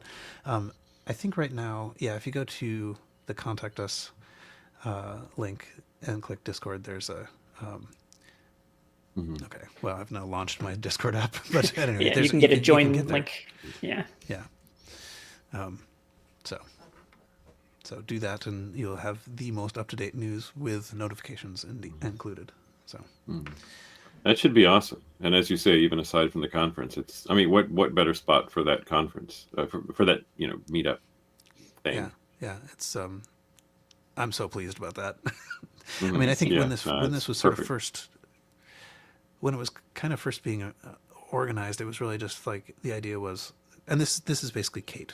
This is Kate's project. But it was going to be sort of like, a weekend to get together and do Apple II stuff. And then, suddenly it turned out, well, System Source is right here. And, and the, so far the response actually is quite impressive. And I think the news hasn't gotten out super far yet. So, I mean, I think there's a lot of people who are still yet to hear about this. But, so anyway, yeah, I'm quite looking forward to this. I'll see you there. Yep. And I think we'll try to make sure we make stickers. Yes. Just for you. Must have stickers. I require stickers for such things. Yeah. Okay. Anyway, that's enough of that. Quinn, you have the next one. I do. So one of my side fascinations is old Soviet clones of Western computers, and there are a lot of them.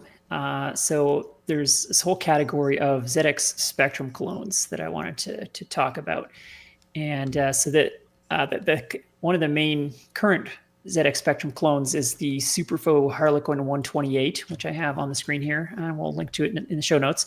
This is a project on GitHub. It's all open source hardware, so you can download the PCB files, and the schematics and everything are all there.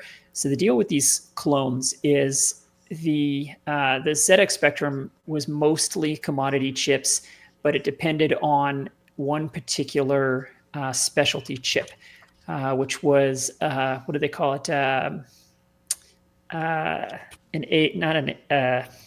names escaped me now, but it was an early form of programmable logic, like a very early predecessor to FPGAs and kind of modern programmable chips. So it was a way for them to compress a whole bunch of housekeeping kind of glue chips, glue logic into a single chip, and it's part of what made the ZX Spectrum so inexpensive. But that was a custom chip made by Sinclair, and so if you were in the Soviet Union and wanted to clone such a thing, you of course didn't have access to that chip. So the game then became, how do we recreate the functionality of that specialty chip with off-the-shelf commodity hardware?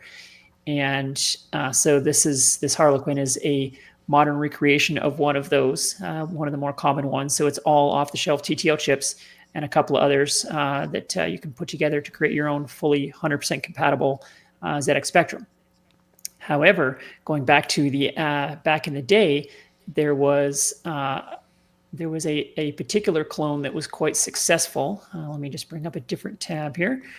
There was a particular clone that was quite successful called the Leningrad 1. And this was the ULA. That's the special chip I was trying to remember. Uncommitted logic array. There it is. So this particular clone, the Leningrad 1, was made by a Soviet fellow who had figured out how to make the ZX Spectrum with only 44 chips. The other popular clones like this, the Harlequin that I just showed, was something like 65 ICs. And so, yeah, there it is, 41 ICs. So this one was a ZX Spectrum clone with only 41 ICs, which, saving 20 chips nowadays is not a huge deal because chips are cheap. But of course, in 1985, it was a very, very big deal to be able to save 20 chips. That was, potentially thousands of dollars.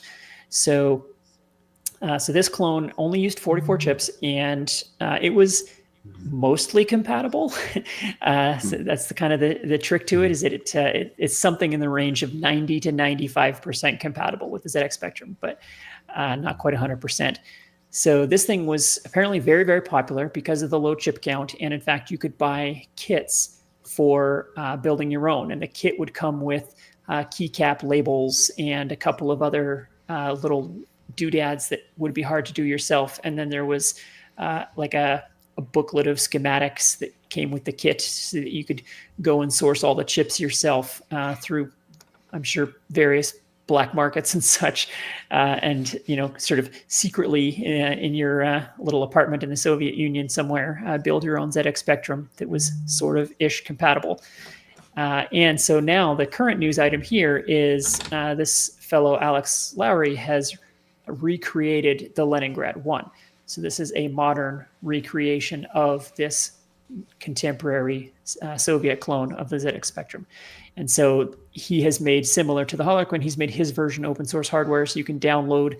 He's got the bill of materials. He's got all of the PCB files that you can send off and have made, and a list of all the chips that you need to buy and everything. And so you can recreate the Leningrad 1, which is, I think, really neat. So, I thought this was worth sharing. It's a really neat effort, a really fun bit of exploration of history through a part of the world that most of us never knew anything about. There was a whole world of weird pseudo-compatible Soviet computing happening that most of us were completely unaware of. We'll link to all of this in the show notes if you want to build your own Leningrad 1. Yeah, that's pretty cool. So there's a picture right up there in the upper right corner. That is a picture of the recreation. Yes, this is his modern recreation of it. Yeah. Mm-hmm. Yeah, it does look It does look like it's sitting. Well, first of all, the photo's too good. Yeah. But yeah, you can see his modern circuit boards there. Yeah. And I think the keycaps, I think though, are the ones that were intended to be used with the kit. You can still get them. They're just a standard push button that has a clear little compartment in the top where you can stick a piece of paper in to identify the key. And that's how the Leningrad 1 kits came. The Leningrad 1 kit provided you the keycaps that fit into those push buttons, which were, I guess, a standard at the time and still exist. So his recreation uses those same buttons. And I think actually on his site, he has, let me dig up that tab here real quick because it's also a neat bit of history. He actually had, oops, hang on.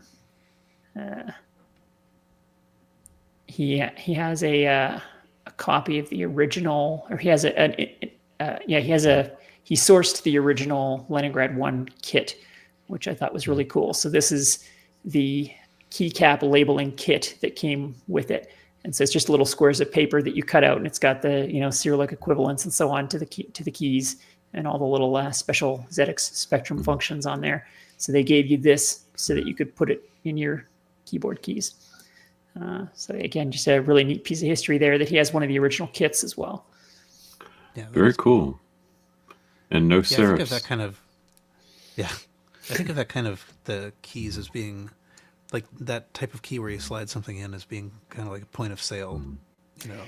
They were used in point of sale, industrial control panels. Also, they're still used today in that environment. Those everybody's seen them, I'm sure. They're very square, flat-topped plastic buttons that they're like 3/4 of an inch square, something like that. So kind of oversized for a keyboard a little bit, but big enough that you can slide a little piece of paper in under the plastic cap.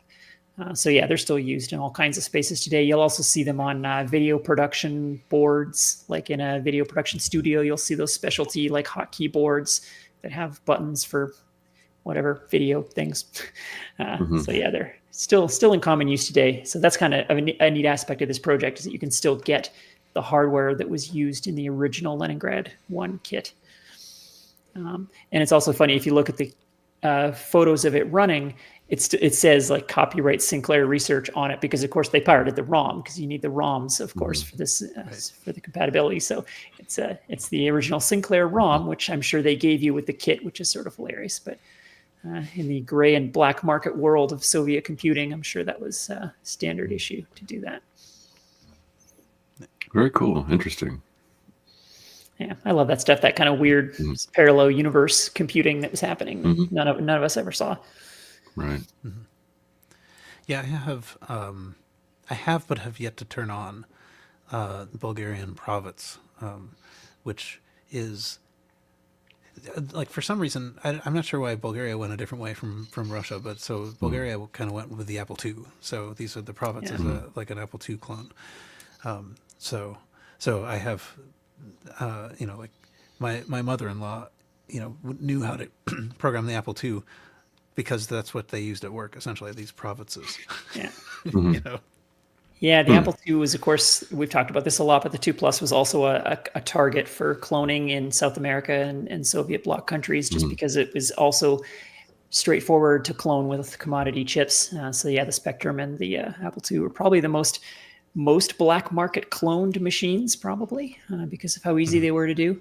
Nobody was cloning the Commodore 64, in Bulgaria, because you couldn't get any of the chips that it depended on. So, and you couldn't, you weren't going to recreate a SID with a handful of TTL like you can with the ULA. Yeah, you got that Province 8 years ago or so now. You've had it for a while, haven't you? I feel like I remember, because I think we met for lunch in Boston, like a week after you acquired it or something like that. And we were talking about it. It's back in 2016 or 17 or something. Okay. I assumed you'd used it a few times, or no, I still have to plug it in. Okay. I need to have a voltage converter in the same space as it. But Yeah, that machine created a generation of Bulgarian software engineers. Like I worked with a number of Bulgarians in my time in the video game industry, and I mean they were all outstanding programmers to a person, and they all started on Pravitzes. Like those machines, they were Interesting. the training ground for every 40 something nowadays who programs is because of that machine. Very unusual looking hardware. Yeah. Oh, what was that? Was it last time or the time before? There was some time recently where we talked about the kind of the Swedish machine that everybody had. I've forgotten the name of it now, but yeah, I forget the name of it now too. But yeah, I mean, the world was so less connected back then than it is now. Every country had their own little ecosystem of computing that most of us never saw. all right. Perhaps it is now time for a word from our sponsor. I think how long have we been going? I'm showing an hour 40. Perfect. Yeah. It's about, maybe we can not, maybe this is a little beyond the midway point, but Should be. yeah. And we're back. All right. This time the host's retrocomputing gift idea. I forget where I saw this, but it's a cool idea. It is I think it was sort of like I don't know, posted on Blue Sky or something like that. I saw it go by on the social some social thing. But so this is a Vertiport, a vertical port adapter for the expansion or user ports on a Commodore from Commodore-forever.com. It is looks like it is 25 basically $25 US for either one of them. And the idea is basically that it's a little right angle adapter for the ports on the back of the Commodore, and it seems like such a good idea. Yeah, I mean, as a new Commodore user, I saw this and I was immediately smitten. Like, because immediately when you start using a Commodore, you realize how much in the way everything on the back is, because you have to kind of push it up against the monitor, but you can't because the cartridges stick out so far in the back, and you have to have at least like a fast load cartridge. So this is such a good idea. Yeah. And yeah, so there's one for the user port, and there's one for the expansion port. Like you can do this with both of these. So it does seem like, I mean, yeah, this would be very useful for Commodore. I think there are like the ZX81. I think also has a similar kind of port problem. Though I think those usually are kind of almost right angle shaped already. But the thing about these what is it called, the vertiports, is that they hit the ground. I mean, like they've got little feet, so you can push on them. Yeah, you can push down on it without worrying about breaking the port. Yeah. Yeah, it's all of these machines where the monitor has to sit directly behind the machine have this horizontal space problem. Like the Apple IIs never had that problem because the monitor was always up on the machine. But as soon as I used the Commodore, I'm like, oh my gosh, how did people deal with this? Like all the serial cables and the cartridges and everything are all right in the way of the monitor controls. Like it's all terrible. And then I saw this. I guess they probably put the monitor up on books or something. I don't know, but. And I guess desks used to be deeper or something, but this thing is a heck of a good idea, I think. I guess that's one of the things TI did right with the front slider port. Yeah. Oh, of course, then they went ahead with the side port. So yeah. Well, honestly, rear ports were never a good idea. I don't know why we ever started doing that. Like, how many of us lost years of our life, like leaning behind the machine with a flashlight, trying to read the icons and trying to figure out why the disk drive connector won't go in. Like, I don't know. Why did we ever think rear ports were smart?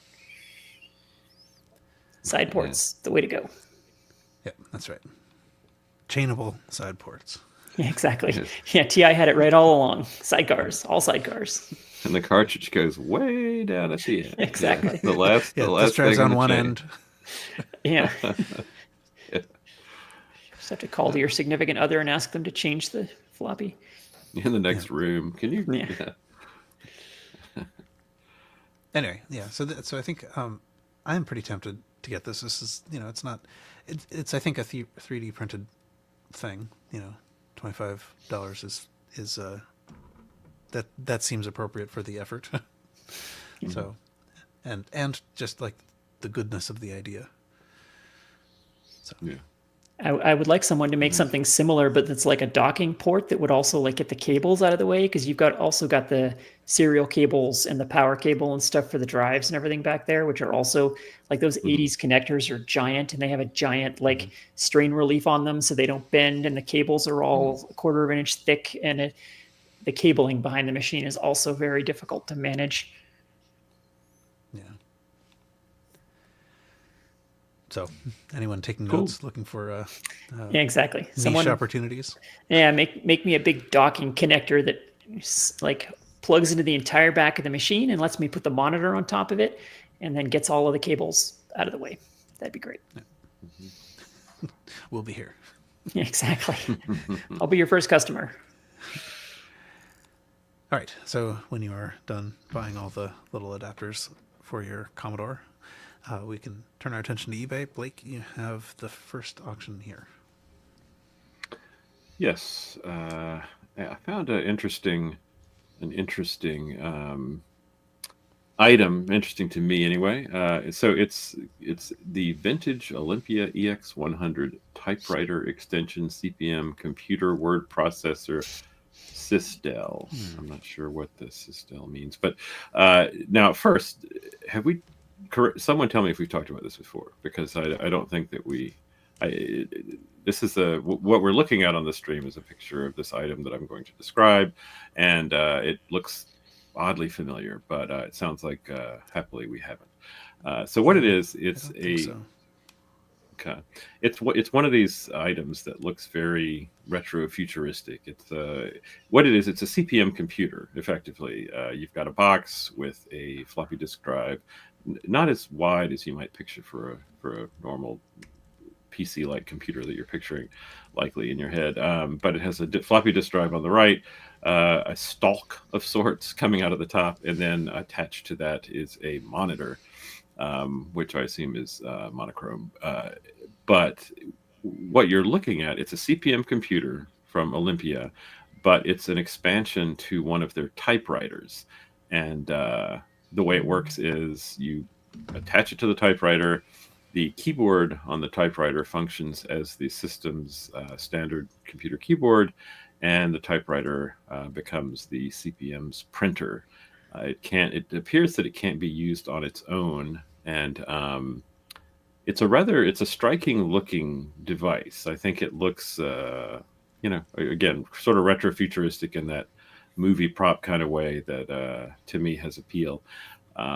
But in the ad, the eBay item here, they are not showing a typewriter with it. They're just selling the expansion box monitor here. And when I looked online, I was trying to find some specs to the system, and I really couldn't find anything. I mean, CPM, it's obviously running a Z80. There wasn't a huge amount of information in the auction detail. It's apparently 20 inches tall, roughly. That's about all the detail that they're given. I don't know. It's probably a 4 point something megahertz, Z80, but there's no details that I could find. I don't know if other folks would have better luck, but and I couldn't actually find online a picture of it coupled with the typewriter.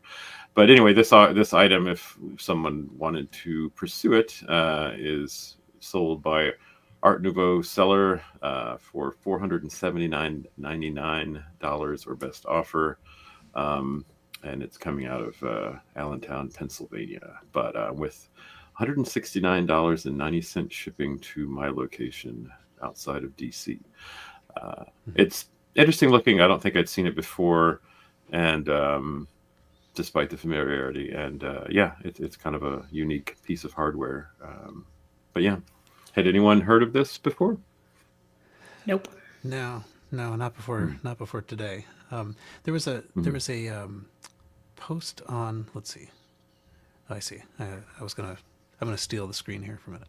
Sure. There's a post on vcfed.org that where somebody was looking for information on these, and there were so there was a couple of ads. This seems to be not the one I'm showing. Is not the one I wanted.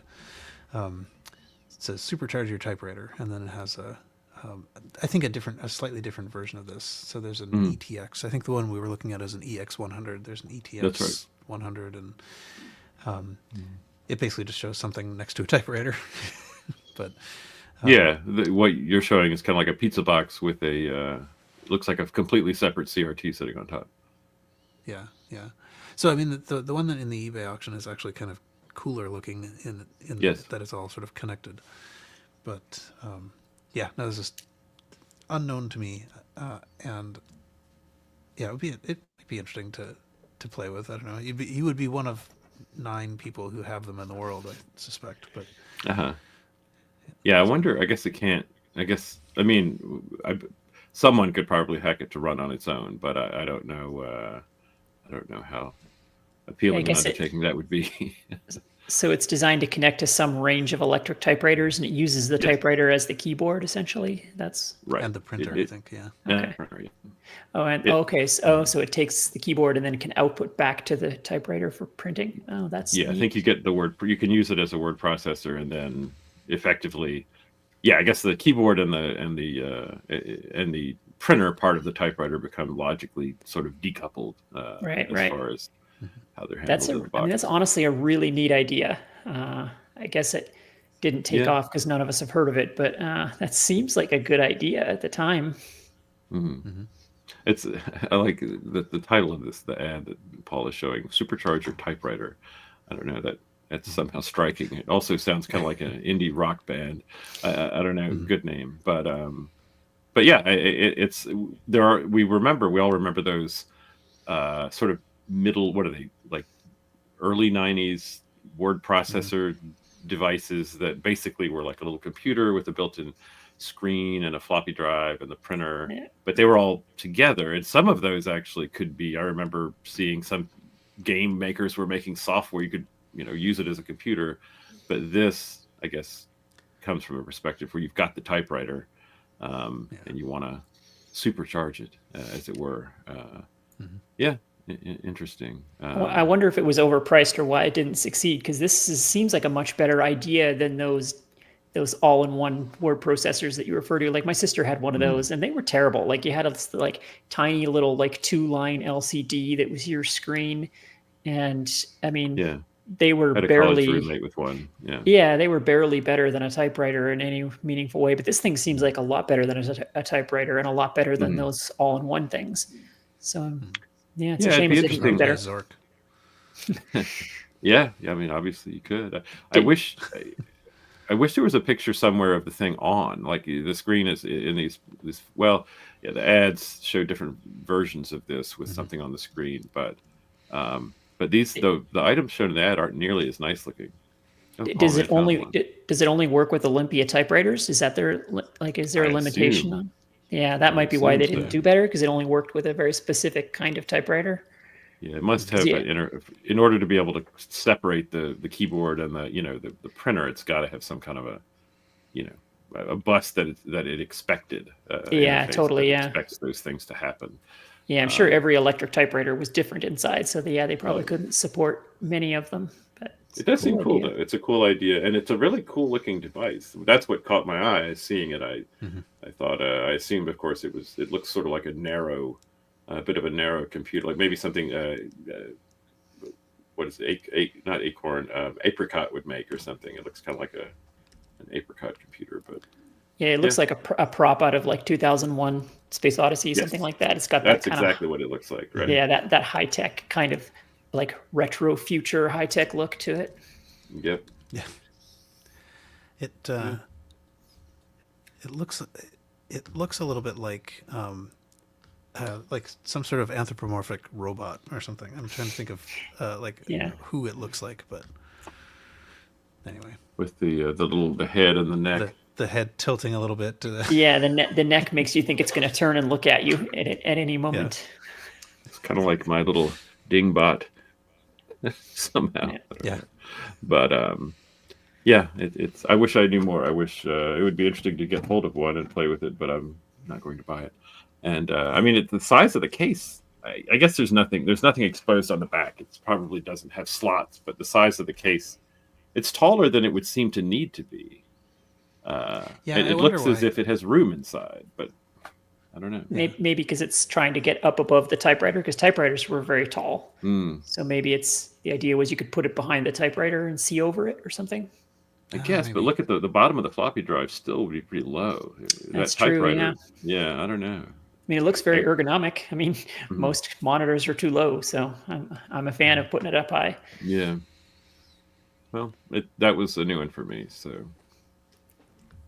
Even today, they're too low. I'm frustratingly staring at my modern monitor that's too freaking low.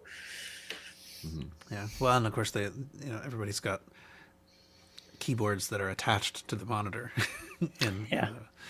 which not much you can do about that. They should actually have something that lets you like slide it up. Yeah, telescope it Actually, like Yeah, ET's that neck. would be pretty Just cool. kinda, Yeah. actually, interestingly, if I zoom in on the first picture, it looks like the floppy drive light is illuminated. No, actually, whatever image you had on the screen a moment ago, Paul, it Oh, I was see. that Oh, one, sorry. not this one. Yeah. Yeah. If you zoom in, That one. Yeah. Oh, does yeah, it seem to is. be- it looks like the drive light is lit up red. I'm almost certain. Yeah. But the Yep, screen I is think still you're right. blank. Yeah. And I see there's no power light. Well, I guess that's the drive light. I don't see a power light anywhere on the system, on the monitor or on the front. Yeah. That's got to But be that drive is lit. That Interesting. That's what the kids Yeah, say. there was on the VC Fed post about this. There was one picture of it on, which is just like very small print in the middle of the screen. It says "Insert system diskette." So, I mean, I don't know if that counts as on, but Well. all right. Anyway, Let's see. Wow, if it doesn't come with said system diskette, good luck finding that. Yeah, right. Okay, let's see. What did I find? Okay, so here's one. This says used HAL Laboratory. It says a bunch of stuff, and I sort of didn't read it very much. It says PC 8001 8-bit retro, blah blah blah blah blah. And I looked at this and thought, okay, that's kind of interesting. It is $418. This thing, and it like the featured picture has this what I could believe is a PC 8001, which is Japanese computer that I don't know particularly well, sitting on a box. The box, what does the box say? The box says, I can't quite read it, but whatever. I think that might be computer at the end. And it looks the box looks nice. They've got this other box here. I thought, okay, well, yeah, this is quite something. And then I reached the last picture, and found it to be somewhat shocking because if you look at it, it's next to a bunch of like USB cables and stuff, and the thing is actually about like 2 inches wide. Oh, wow. wow. So it It is. looks Oh, those exactly like a 8001. I thought, oh, wow. Those are USB cables. Oh, jeez. wow. It's a very accurate scale model of a PC 8001. Yeah, and I mean That would be imagine the experience of having ordered that and not seen that last photograph. It Yeah, would be exactly. incredible.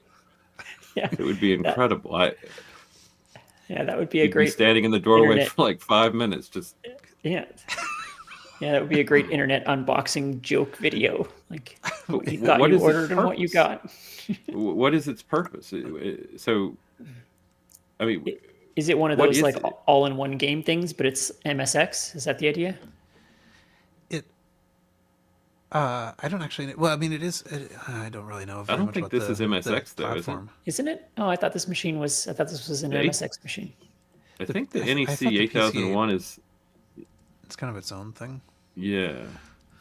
This is like where Thexter started, that kind of thing, I think, if I'm not mistaken. Yeah, Or am I think wrong you're about that? I think you're right about that, but I thought that was MSX. I thought this was one of the first MSX machines, but I don't know. I don't feel like Let's this see is what MSX. Wikipedia says. Oh, 79. Oh, this is much earlier than I thought. Okay.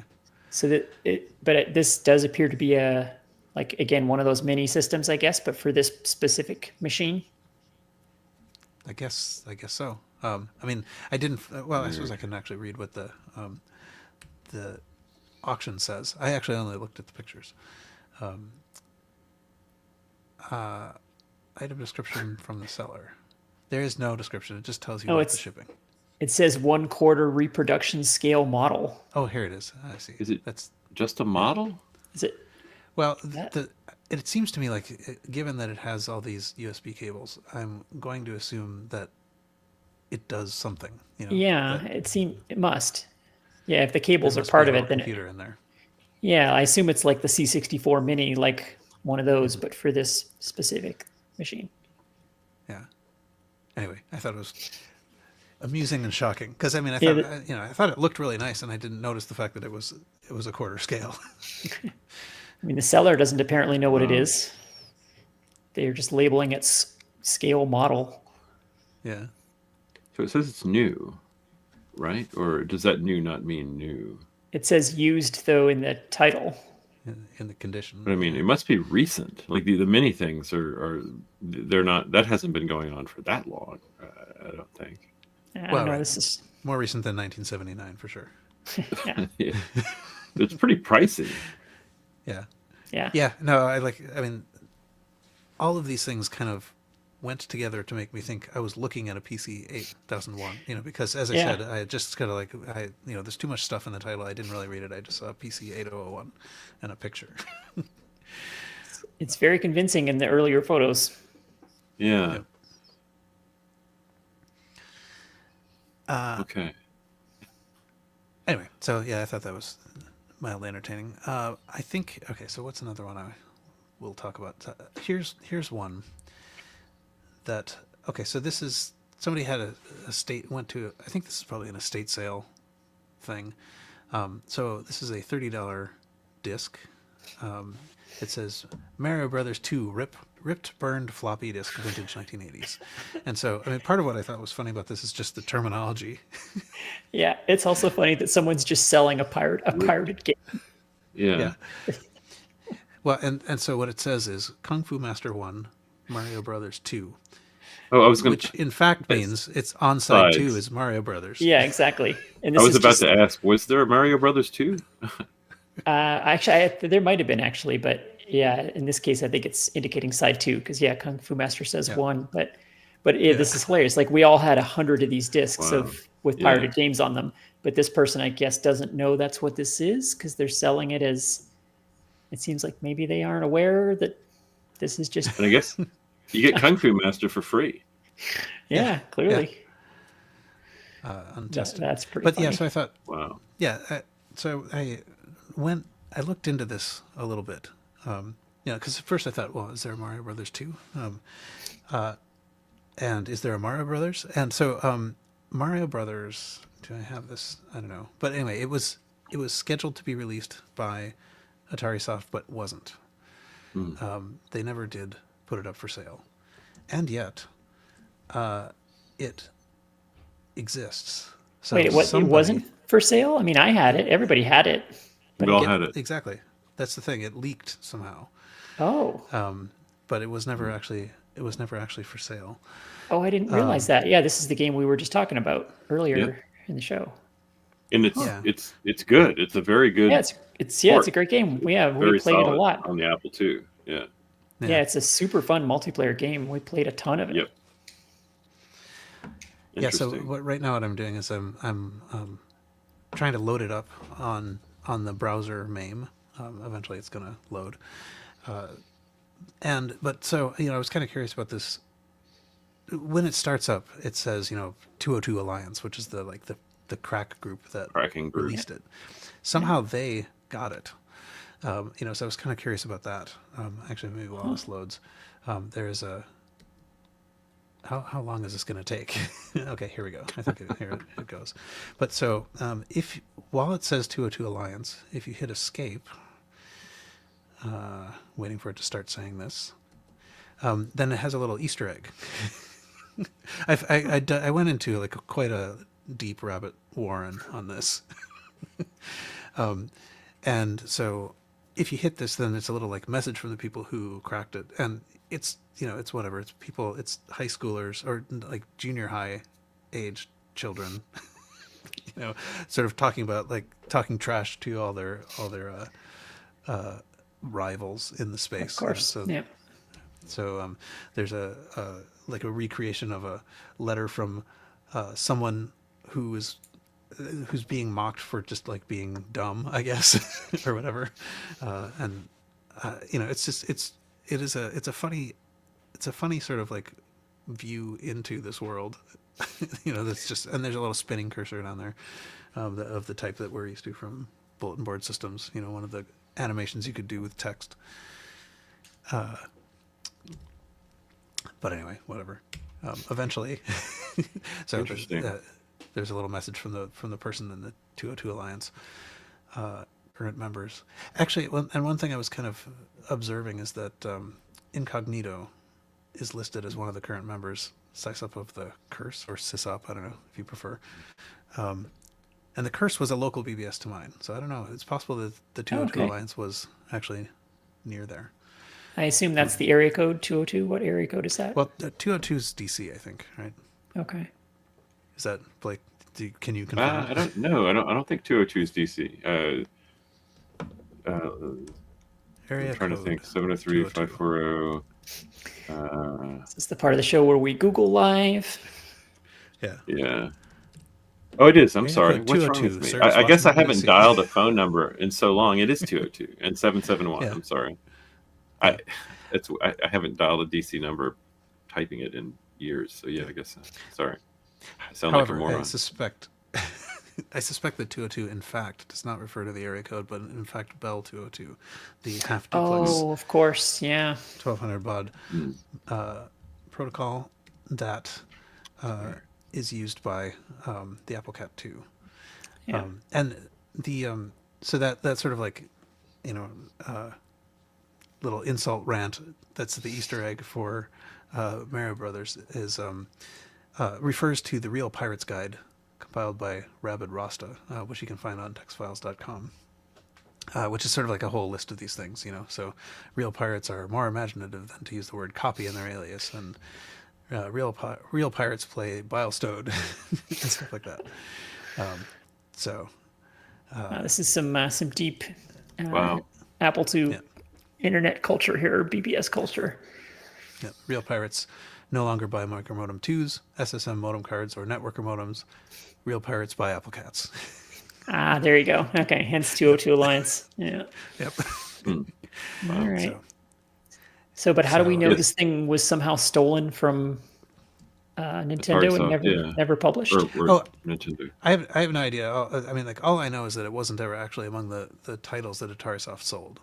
Okay. But yet this was Interesting. super widely distributed. So I am kind of curious Yeah.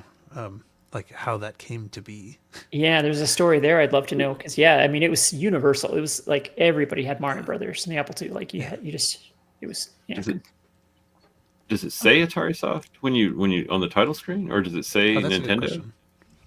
I don't know. It's, Yeah, that's AtariSoft presents. Yeah. So that was in AtariSoft. fact what made me start this trail was I was like AtariSoft. I didn't remember. I don't have this in a box. Why do I not have this in a box? yeah. right. Well, and it's And- not unfinished like you would think a leaked pre-production game would be. It's a very good, very finished game. Like I played it. Yes. I played hours and hours and hours of this game. There's nothing wrong with it. It's finished. So I don't know why it wasn't released. It must have been some kind of like they couldn't come to terms with licensing or something. But they did have the Donkey Kong license because AtariSoft released Donkey Kong, so they've clearly worked with Nintendo before. So it's interesting. Yeah.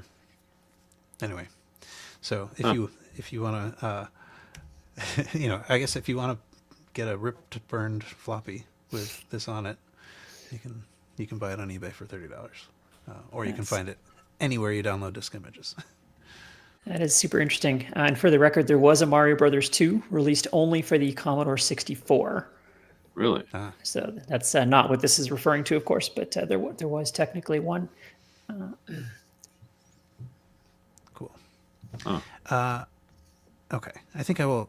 Well, Sorry to probably- interrupt one more time, but yeah, so I'm looking on, at least according to Moby Games, this is correct. The Apple II version was never released. It was released for the NES in 1983, so that's probably like the official one, which was a copy of the arcade game. There was a Mario Brothers arcade game, and it was cloned, or it was ported to the NES in '83, and then some later computers, the Commodore 64 got an official release, a couple of consoles, but yeah, the Apple II one was never officially released. So weird. Completely done. I mean, you can go deep into it. Mhm. Yeah, it's a great game. Yeah. It's one of the best on the platform, honestly. I'm baffled that it somehow didn't get released. I agree. It's very good. Weird. So strange. Yeah. Okay, let's see. What is the other thing? I think this is maybe the price is too much. Maybe interesting only just because so what I've got here is a auction of Apple catalogs, late summer, fall 1993, vintage Apple mousepad, and I think a couple other things. It's being sold for $75 or best offer if you're going to buy this offer, less. But the mousepad, actually, did we all have this mousepad? I definitely had this mousepad. No, I've seen it, but I didn't have one. Yeah. Weirdly not vertically centered. Yeah, it's very 90s Apple, the like compressed kerning and that font, and the offset vertical. Yeah, that's very 90s Apple. Yeah. The thing that actually the main reason that I thought this was sort of noteworthy is just that it has the late summer 1993 Apple catalog, which is the last catalog in which they sold the Apple IIe. Oh, really? Everyone after that did not have the Apple IIe, but this has a Mac Duo on the front. I mean, like, it's that late in the game. That's funny. Yeah, proof that they still sold it in '93, the Apple IIe. Yeah, the IIe having outlived the GS in sales. And that font, Apple Garamond.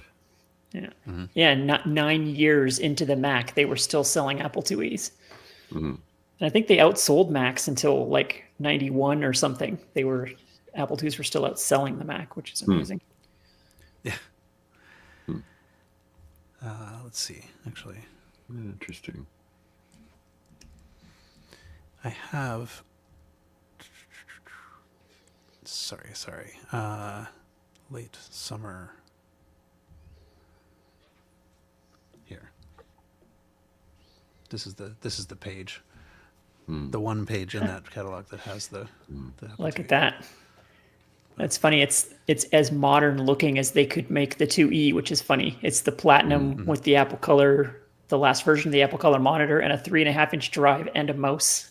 So they're trying to make it look as new as possible in this. No 5.25-inch disk drive. Yeah, exactly. And a mouse. Like not many people had a mouse on their 2E. That's really funny. I guess they did. I have an Apple Color monitor 2E on my 2E to my left. I guess, and I've used in school computer labs in high school the Platinum Apple IIe with the extended keyboard, but I guess they must have made a Platinum version of the Apple Color Monitor 2E. I don't think I've ever seen one in person, but clearly that's the Platinum version, not beige like the one I have that matches the older 2E. Yeah, they predate the Platinum, but I think they re-released it with matching Platinum plastic. Yeah. That is interesting. I don't think I have one. I don't think I'm going to seek one out either, but it hadn't occurred to me until you mentioned that. Yeah, I've only seen them in pictures. I've never seen a Platinum 2E monitor in person, but they did exist. Yeah, the beige one has the little inset, standard Apple beige with a little more of a brownish interior, and here I guess it's. Yeah, in our school, we had a bunch of Platinum 2Es in our school, but they all had the older beige monitors sitting on them. Yeah, same here. Yeah. Interesting. Yeah, it's a nice monitor. It is. Yep. Did they ever make a Platinum Duo disc? Because that sitting on top of this stack would look really nice, like between those. I've never seen one. I bet they haven't. Yeah, probably not, because they were ditching 5.25 before that, but I guess if there was, they would have shown it here because that would have been nice looking. They show it with a 3.5-inch, which is hilarious because like no 8-bit software came on 3.5-inch discs. Yeah, you wouldn't have that. That would have been useless on a 2E. It's pretty funny. So Apple IIe by itself, in 1993, $629. And that platinum unidisc that came out with the GS would obviously have been the match for this. Yeah. Already the right color. Yeah. And yep, good luck booting anything on that. Yeah. Yeah, I think AppleWorks is the only thing I ever saw that was sold. Well, yeah, AppleWorks, and I had a Unidisc 3.5, which is a little different, as we know, and it came with Quark Catalyst on 3.5. But yeah, I think AppleWorks is probably the only thing you could run that would come on 3.5, as well as 5.25, surely. The website, What is the Apple II GS, has a full list of the 8-bit software that came on 3.5, and really? it was like 10 things, like 10 Print Shop and Apple System Master and AppleWorks and like 5 other things. That was it. Nobody bothered with it. Yeah. All right. That's interesting. The last Apple ad for the TUI. That is a kind of a notable thing to see. The catalog after that, which is also in that eBay auction, but the catalog after that does have like a joystick and I think a disk drive, but it does not have this fall 1993. But it doesn't have the actual Apple TV in it anymore. So if you were to buy the collection in this auction, you would get both the last of the Apple IIe catalogs and the first of the non-Apple IIe catalogs, and a mouse pad. So somewhat historic little pieces there that would interest me, but not $75 worth. Yeah, exactly. Okay, I will leave my eBay auctions there. The rest of them were not as interesting. And I guess we can move to closing discussions. Blake, do you have any closing notes? Okay, yeah, I'll just mention some of the things that I'm about to get into on the retro side of things. I've been thinking about my Atari ST for whatever reason, even before the 1985 prep episode here at RCR. And I learned that the Sierra, the Atari ST, as we mentioned, has commodity like off-the-shelf hardware for a number of things. Audio being one notable. It has the Yamaha chip, the YM 2149F, and it's not that great, but it has MIDI ports, and they added MIDI ports to the ST because they were going to have this Amy chip, which was a much nicer chip that they were going to add, but it would have slowed them down and they wouldn't have gotten out in front of the Amiga, so they tossed that work and they added this lower quality chip, and then they said, here, we'll put some MIDI ports on it. Well, all of the Sierra games apparently support the MIDI port if you hook something up that will play out of it. And there's a number of other games that do, but it's not a huge number outside of Sierra. And so I was interested, and I looked online to see if I could find, a Roland MT32, kind of your go-to external MIDI play box to hook up and just have some fun with that occasionally. But they go for like $350 used, so that's a little more. I'm not that interested in trying it. So anyway, after long story short, I found a device, and I'll talk more about it later. I actually don't have the code name for it now, but it's basically a Raspberry Pi hat that includes 1/8-inch audio jack. It's got a little some converted DACs. That it has all the hardware that you need to output MIDI. It has the MIDI ports, so you can connect old school MIDI ports, and you put it on a Pi 3 or above. And so it was like $45, I think, to buy. So that's on the way. And there's some YouTube videos where it sounds exactly like it's running a Raspberry Pi based Roland emulator. So you just boot it up and it basically is emulating that. And so I have that on the way. And then as I got deeper in the rabbit hole, I found I'd wanted for years to pick up on my original ST back in '86. I had the color monitor RGB and then the monochrome non-interlaced, very much like an original Mac monitor, paper white, but it's 12 inches. I saw one on eBay that looked clean for like $95, but critically, it came with the original box and foam packing. So it actually can be packed and shipped successfully. It seems like that means there is a possibility that it will survive. I've had 2 ST monitors sent to me completely cracked open like an eggshell. So I ordered that as well. So I guess I'm getting ready to, kind of get much deeper into my Atari ST and have some fun with that. So I'll talk more about that later. So yeah, I'm looking forward to playing with that and seeing how that works. I haven't really spent time with the ST much in the past couple of years, so that'll be nice. But yeah, sounds fun. We'll see. How about you guys? Well, let's see.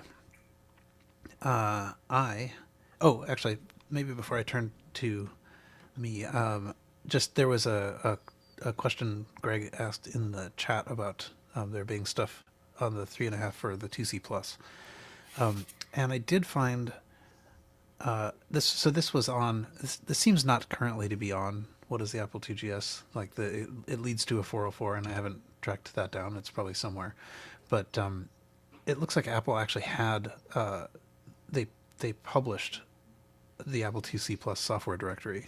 So there actually is like a publication that lists things that you could get for the Apple IIc Plus, and I'm sure it looks more impressive than it is. But yeah, so it's not a lot, So whatever, there are what, 3 things that start with O. I mean, like it's not a huge list. Well, and most of those are like 10 of them are really all the same thing. Like it'll be 10 different like editions of the same like Math Blaster or whatever. Like it's all kind of the same thing. Yeah, science grades 3 and 4, and science grades 5 and 6, and yeah. So yeah, it wasn't. I mean, it was perhaps more than 10, but I really don't think. I think the 2C Plus really just did not take off. Yeah, no. Yeah, really nobody supported that drive on the 8-bits. I mean, I think the list on that what is the Apple IIgs has, I think, is the list of all disk images that have been found. So some of that other stuff may have theoretically existed, but like nobody bought it, or nobody's ever found it, or maybe it didn't actually exist and they were just hoping people would order it. But yeah, there really wasn't. And like Christopher points out, a lot of it is actually 2GS software that was actually 8-bit, but it was written for educational markets. So a lot of the schools upgraded their 2Es to 2GSs, but actually only ever ran 8-bit software on them. So they reshipped a lot of educational software on 3.5-inch just so they could boot it on their 2GSs. So that's like 90% of what was in that 2C Plus directory. So as far as the actual games, this looks like the list here. There was a handful of them, but not really anything notable. I guess the most notable things are probably Knights of Legend is a good one, because that was like 8 floppies, that game. It was a ridiculous number of floppies, and you spent so much of your time swapping discs on that game. So if you want to play this game, actually the 3.5-inch version is the way to go on your Apple II 8-bit emulator. Play this version of it, because the 5 1/4 version will drive you crazy. It's such a good game, but it's physically exhausting to play because of the disc swapping. So that's a good one. And Geos also came on 3.5, which again, it's by far the best way to experience Geos, because again, Geos was like 12 discs and you spent a lot of time swapping them. So it's and you can see a lot of these don't have screenshots or anything, because they're sort of like believed to exist, but like nobody's ever found them. Cool. I found, I guess real quick, I'll jump in. I found the name, and I'm actually sharing my screen if you see it over there. The device that I talked about vaguely is the Raspberry Pi MIDI hat. MT32-Pi and other projects is the page. It's $49, and basically it is a Pi hat that has MIDI, a screen, it has a little screen that gives you output information. It shows like audio bars, note bars playing, and it works with not just the Atari ST, theoretically anything that accepts MIDI as an interface. But anyway, it relies on software that looks like the software on GitHub may have been I think development has ceased on it, but it works. And so, $49, if this isn't something that expands beyond its current state, I'm fine. But it seemed a reasonably inexpensive way to get towards what I was trying to get to, but without spending $350. So, yeah, but I'll let folks know how it goes. Yeah, that's cool. I was just looking at that page like 3 days ago or something like that. Did you like post something about that, or like I don't understand why I was looking at that. I might have. I think on Blue Sky I may have posted. I posted a question about some MIDI question, and I griped about the price of used MT32s, and then I came back and said I've ordered this. So maybe you saw that. That was it. Because I was definitely thinking about this and thinking, all right, MT32. Do I? Because I think I have an MT32. Like it's the MT32 is like the synthesizer part without the keyboard, right? Yeah, it's like basically the MT32, and there were different sound canvases. There's a number of devices like this. MT32, I think, is one of the earlier and more famous ones. But yeah, basically, it's like a music keyboard you might hook to a computer to input and output MIDI music, but without the input and without the keyboard. It's an external sound card on a wire. Yeah, effectively. Which, it's quite a different experience. I have a lot of systems in this room, and I can hear music playing fine on high quality, era hardware for Sierra games. But it's just interesting to me that on the ST, no one heard that almost, because, it's outputting full music, but, you're not, gamers weren't really sitting there with the device attached. So I thought it's kind of intriguing to me, the notion that you can probably have what sounds really amazingly good, that normally just went silent. So I'm anxious to experience that. Yeah, that's very cool. Now I'm totally distracted by trying to figure out what is the thing that I have, because a friend of mine had the famous keyboard that this was the brain of, and but I didn't want a keyboard, and I don't know how to play keyboards, but I kind of wanted to have the brain. Anyway, at some point I will dig that up as I go through my office. Yeah, I had there's the Atari ST obviously has a music studio was one of the programs I have for music playback on the ST. There's a lot of professional stuff that used the MIDI, Cubase, deep pro stuff. It's just music studio from Activision. But for some video, for some Christmas competition on Reddit, I have a old Radio Shack, like $60 big music keyboard that has MIDI, and I hooked it to my ST and recorded video of it playing back the Christmas songs, through the keyboard, and it sounded better, but it's a pretty crappy keyboard. But yeah, it's kind of in that ballpark. But here you're talking about really high quality stuff, and then and it went up from there. I think the MT32, like some of them have like megabytes of sampled audio that sounds, perfectly crisp and 16-bit and everything like that. So I've just never played with any of that really. So it'll be a new thing for me. It sounds fun. Yeah. I've always kind of wanted to play with MIDI, and it's never quite made it to the top of that pile. Well, if you got an MT32, you're ahead of the game for doing that. You should verify. You think that's what it is? Well, that's what I'm starting to suspect. Maybe it isn't, but it's something maybe it's better of that nature. Could be a higher end unit. Or I wonder if it's I'll see if I can figure this out. Well, we can regroup on this topic later. Yeah, exactly. On another show. Yeah. Let's see. Okay. Meanwhile, my closing notes. I think I have been relatively busy, I suppose, and I haven't had a whole lot of time. But I've been spending a fair amount of time on this init hello. Sort of like doing the various aspects of getting that running.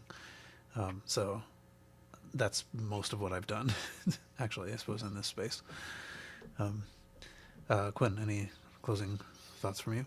The only retro activity I guess I've been up to is I did a little bit of retro gaming recently, which I haven't done in a long time, or gaming period, honestly. For my birthday this year, actually, I decided to just take the entire day and play video games, which is something I haven't done in a very, very long time.